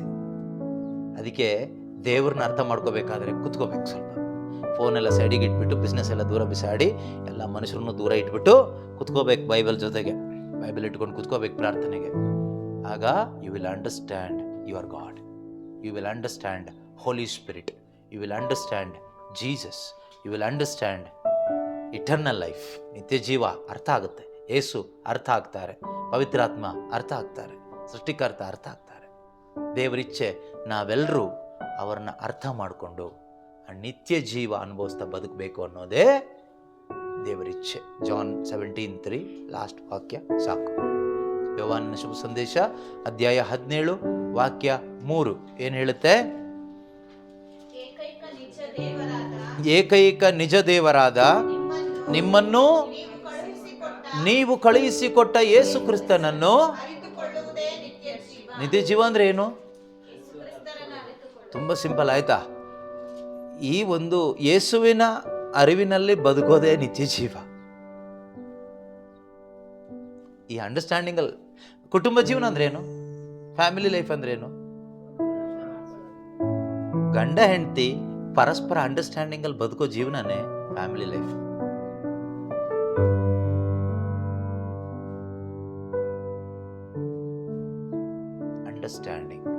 ಅಂಡರ್ಸ್ಟ್ಯಾಂಡಿಂಗ್ ಅಲ್ಲಿ ಏನಿರುತ್ತೆ? ಫೆಲೋಶಿಪ್ ಇರುತ್ತೆ, ಯೂನಿಟಿ ಇರುತ್ತೆ, ಪ್ರೀತಿ ಇರುತ್ತೆ, ದೈವಿಕತೆ ಇರುತ್ತೆ. ಆದರೆ ಇವತ್ತೇನಿಲ್ಲ, ಇದಿಲ್ಲ. ಯಾಂತ್ರಿಕತೆ ಇದೆ. ಗಂಡ ಒಂದು ಯಂತ್ರ, ಹೆಂಡತಿ ಇನ್ನೊಂದು ಯಂತ್ರ, ಎರಡು ಯಂತ್ರ ಕೂಡ್ತು, ಇನ್ನೊಂದು ಯಂತ್ರ ಬಂತು, ಮಗನ ಮಗಳು ಬಂತು. ಅದು ಒಂತಿರಿ ಯಾಂತ್ರಿಕ ಜೀವನ. ತಿನ್ನು, ಕುಡಿ, ಓದು, ಆಟ ಆಡು, ಮಲ್ಕೊ. So mechanical life, mechanical families. ಪ್ರೀತಿಯ ಸಹೋದರ ಸಹೋದರಿಯರೇ, ದೇವರು ಈ ಸತ್ಯದ ಅರಿವನ್ನು ನಮಗೆ ಕೊಡ್ತಾ ಇದ್ದಾರೆ. ನಾವೆಲ್ಲರೂ ದೇವರ ಮಕ್ಕಳಾಗಿ ಬದುಕಬೇಕು ಅಂತ ದೇವರು ಬಯಸ್ತಾ ಇದ್ದಾರೆ. ನಾವು ದೇವರನ್ನ ಸುಮ್ಮನೆ ತಂದೆಯೇ, ದೇವರೇ, ಸ್ವರ್ಗದಲ್ಲಿರುವ ನಮ್ಮ ತಂದೆಯೇ ಅಂತ ಹೇಳಿ ನಾವು ಆ ತಂದೆಗೆ ವಿರುದ್ಧವಾದ ರೀತಿಯಲ್ಲಿ ಬದುಕಿದ್ರೆ ನಾವು ಪಿಶಾಚಿಯ ಸೇವಕರಾಗಿ ಕಾಣಿಸ್ಕೊಳ್ತೀವಿ, ದೈವ ದ್ರೋಹಿಗಳಾಗ್ತೀವಿ. ಇದರಿಂದ ದೇವರಿಗೇನು ನಷ್ಟ ಇಲ್ಲ, ನಮ್ಮ ಜೀವನ ಹಾಳಾಗುತ್ತೆ. ನಾವೊಂದು ಮರಣದ ಅನುಭವದಲ್ಲಿ ಬದುಕಬೇಕಾಗತ್ತೆ. ನಾವು ಆ ನಿತ್ಯ ಜೀವದ ಅನುಭವಿಸ್ತಾ ಬದುಕಲಿಕ್ಕೆ ದೇವರು ನಮ್ಮನ್ನು ಸೃಷ್ಟಿ ಮಾಡಿದ್ದು. ಯೇಸು ಕ್ರಿಸ್ತರನ್ನ ಪ್ರತಿದಿನ ಅರ್ಥಕೊಳ್ಳೋಣ ವಾಕ್ಯದ ಮುಖಾಂತರ, ಪರಿಶುದ್ಧಾತ್ಮನ ಸಹಾಯದಿಂದ. ಆಗ ಪ್ರತಿದಿನ ನಮ್ಮಲ್ಲಿ ಅಂಡರ್ಸ್ಟ್ಯಾಂಡಿಂಗ್ ಇರುತ್ತೆ. ಈ ಅಂಡರ್ಸ್ಟ್ಯಾಂಡಿಂಗ್ ಇದ್ದಾಗ ನಮ್ಮಲ್ಲಿ ಜಾಯ್ ಇರುತ್ತೆ, ನಮಗೆ ಸಮಾಧಾನ ಇರುತ್ತೆ, ಜೀವನಕ್ಕೊಂದು ಅರ್ಥ ಇರುತ್ತೆ. ಇಲ್ಲಾಂದರೆ ಏನು ಮಾಡಿದರೂ ಏನು ಪ್ರಯೋಜನ ಇಲ್ಲ. ಆ ರೀತಿ ಒಂದು ಜೀವನ ಬೇಡ. ದೇವರು ನಮಗೆ ಒಳ್ಳೆ ಜೀವನ ಕೊಟ್ಟಿದ್ದಾರೆ. ಕ್ರೈಸ್ತ ಜೀವನ ಅದೊಂದು gift. Christian life is A gift, free gift of god. Christian life is A free gift of god. ಈಗ ದೇವರ ಗಿಫ್ಟನ್ನು ನಮಗೆ ಕೊಟ್ಟಿದ್ದಾರಲ್ವಾ. ಈಗ ನೀವು ಯಾರಿಗಾದರೂ ಒಂದು ಗಿಫ್ಟ್ ಕೊಡ್ತೀರಿ, ಒಂದು ಸುಂದರವಾದ ಗಿಫ್ಟ್ ಕೊಡ್ತೀರಿ. ಆ ಗಿಫ್ಟನ್ನು ಮೊಬೈಲ್ ಫೋನ್ ಅಂತ ಇಟ್ಕೊಳ್ಳಿ, ಅಥವಾ ಒಂದು ಕಾರ್ ಇರ್ಬೋದು, ಬೈಕ್ ಇರ್ಬೋದು, ಒಂದು ಗಿಫ್ಟಾಗಿ ಕೊಡ್ತೀರಿ. ನೀವು ಆ ಗಿಫ್ಟ್ ಕೊಟ್ಟವರ ಕಣ್ಣು ಮುಂದೆ ನೀವು ಅದನ್ನು ತುಂಬ ಚೆನ್ನಾಗಿ ಒಳ್ಳೆ ರೀತಿಯಲ್ಲಿ ಉಪಯೋಗಿಸುವಾಗ ಗಿಫ್ಟ್ ಕೊಟ್ಟವ್ರಿಗೆ ಖುಷಿ ಆಗುತ್ತೋ ಬೇಜಾರಾಗುತ್ತೋ? ಕ್ರಿಶ್ಚಿಯನ್ ಲೈಫ್ ಅನ್ನೋದು ಒಂದು ಗಿಫ್ಟಾಗಿ ತಂದೆಯ ದೇವರು ನನಗೆ ಕೊಟ್ಟಿರೋದು, ನಿಮಗೆ ಕೊಟ್ಟಿರೋದು. ಥ್ರೂ ಫೇತ್, ನಿನ್ನ ವಿಶ್ವಾಸದ ನಿಮಿತ್ತವಾಗಿ ನಿನಗೆ ಕೊಟ್ಟಿದ್ದಾರೆ. But when you live that in the sight of God, ದೇವರ ದೃಷ್ಟಿಯಲ್ಲಿ, ದೇವರ ಕಣ್ಮುಂದೆ, ಅಪ್ಪನ ಕಣ್ಮುಂದೆ ಆ ಜೀವನವನ್ನು ನೀನು ಆ ಗಿಫ್ಟನ್ನು ಓಪನ್ ಮಾಡಿ ಡೈಲಿ ಯೂಸ್ ಮಾಡುವಾಗ, ಬದುಕುವಾಗ, that heavenly Father will be very happy. ಸಂತೋಷ ಪಡ್ತಾರೆ. ಸಂತೋಷಪಟ್ಟು ಏನು ಹೇಳ್ತಾರೆ ಗೊತ್ತಾ? ಈಗೋ ನನ್ನ ಪ್ರಿಯ ಪುತ್ರನು, ನನ್ನ ಅಪಾರ ಮೆಚ್ಚುಗೆಗೆ ಪಾತ್ರನು. I am well pleased in him. ಈತನು ನನ್ನ ಪ್ರಿಯ ಪುತ್ರಿ, ನನ್ನ ಅಪಾರ ಮೆಚ್ಚುಗೆಗೆ ಪಾತ್ರಳು. ನಾನು ಈಕೆಯಲ್ಲಿ ಪ್ರಸಾದಿಸುತ್ತೇನೆ,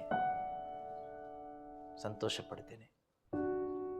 ಇವತ್ತು ನಿನ್ನ ಕ್ರೈಸ್ತ ಜೀವನ ನೋಡಿದ್ರೆ, ತಂದೆಯ ದೇವರು ಈ ಗಿಫ್ಟ್ ಕೊಟ್ಟವರು ನಮ್ಮನ್ನು ನೋಡಿ, ಈಗೋ ನನ್ನ ಪ್ರಿಯ ಪುತ್ರನು, ಪುತ್ರಿ, ಅವರಿಬ್ಬರ ಕುಟುಂಬ, ಅವರ ಮಕ್ಕಳು, ಇವ್ರನ್ನ ನೋಡಿ ನಾನು ಸಂತೋಷ ಪಡ್ತೀನಿ ಅಂತ ನಮ್ಮ ತಂದೆ ದೇವರು ಹೇಳ್ತಾರಾ? ಅಥವಾ ಯಾಕಾದರೂ ಈ ಗಿಫ್ಟ್ ಇವ್ರಿಗೆ ಕೊಟ್ಟನೋ, ಇವ್ರಿಗೆ ಕೊಡೋ ಇದೇ ಗಿಫ್ಟನ್ನು ಸೋದೋಮ್ ಮತ್ತು ಗೊಮೋರ ಪಟ್ಟಣದಲ್ಲಿ ಇದ್ದವ್ರಿಗೆ ಕೊಟ್ಟಿದ್ದಿದ್ರೆ ಅವರು ಎಂದೋ ಮಾನಸಾಂತರ ಪಟ್ಟು ಪಾಪಕ್ಕೆ ವಿಮುಖರಾಗಿ ದೇವರ ಕಡೆ ತಿರುಗಿ ಅಪ್ಪ ಎಂದು ನನ್ನನ್ನು ಆರಾಧಿಸ್ತಾ ಇದ್ರು ಅಂತ ಯೋಚನೆ ಮಾಡೋ ಲೆಕ್ಕದಲ್ಲಿ ನಾವು ಬದುಕ್ತಾ ಇದ್ದೀವ? ಯೋಚನೆ ಮಾಡಿ ಎದ್ದು ನಿಂತ್ಕೊಂಡು, ಒಂದು ವೇಳೆ ಎಲ್ಲಿ ಆದರೂ ನಾವು ತಪ್ಪಿ ಹೋಗಿದ್ರೆ ಈ ಕ್ಷಣನೇ ದೇವ್ರ ಕಡೆಗೆ ತಿರುಗೋಣ. ದೇವರು ನನಗೆ ಕೊಟ್ಟ ವಿಶ್ವಾಸ ಅಥವಾ ಕ್ರೈಸ್ತ ಜೀವನ ಒಂದು ಗಿಫ್ಟ್ ಆಗಿದೆ. It's a gift given by God. I have to live that life before my heavenly father. ನನ್ನ ತಂದೆಯ ದೇವರ ಮುಂದೆ ಆ ಒಂದು ಕ್ರೈಸ್ತ ಜೀವನವನ್ನು ನಾನು ಜೀವಿಸುವಾಗ ಯೆಶಾಯ ಪ್ರವಾದಿಯ ಪುಸ್ತಕದಲ್ಲಿ ಕೇಳಿಸ್ಕೊಂಡ ಹಾಗೆ ಅವರಿಗೆ ಸಾಕ್ಷಿಗಳಾಗಿ, ಅವರ ಮಹಿಮೆಗಾಗಿ, ಅವರ ಸೇವಕರಾಗಿ, ಮಕ್ಕಳಾದ ನಾವು ಜೀವಿಸುವಾಗ ತಂದೆ ಹೆಮ್ಮೆ ಪಡ್ತಾರೆ, ಸಂತೋಷ ಪಡ್ತಾರೆ, ಸಂತೋಷದಿಂದ ಹೆಮ್ಮೆಯಿಂದ ಹೇಳ್ತಾರೆ, ಇಗೋ ನನ್ನ ಪ್ರಿಯ ಪುತ್ರನು, ನನ್ನ ಅಪಾರ ಮೆಚ್ಚುಗೆಗೆ ಪಾತ್ರ.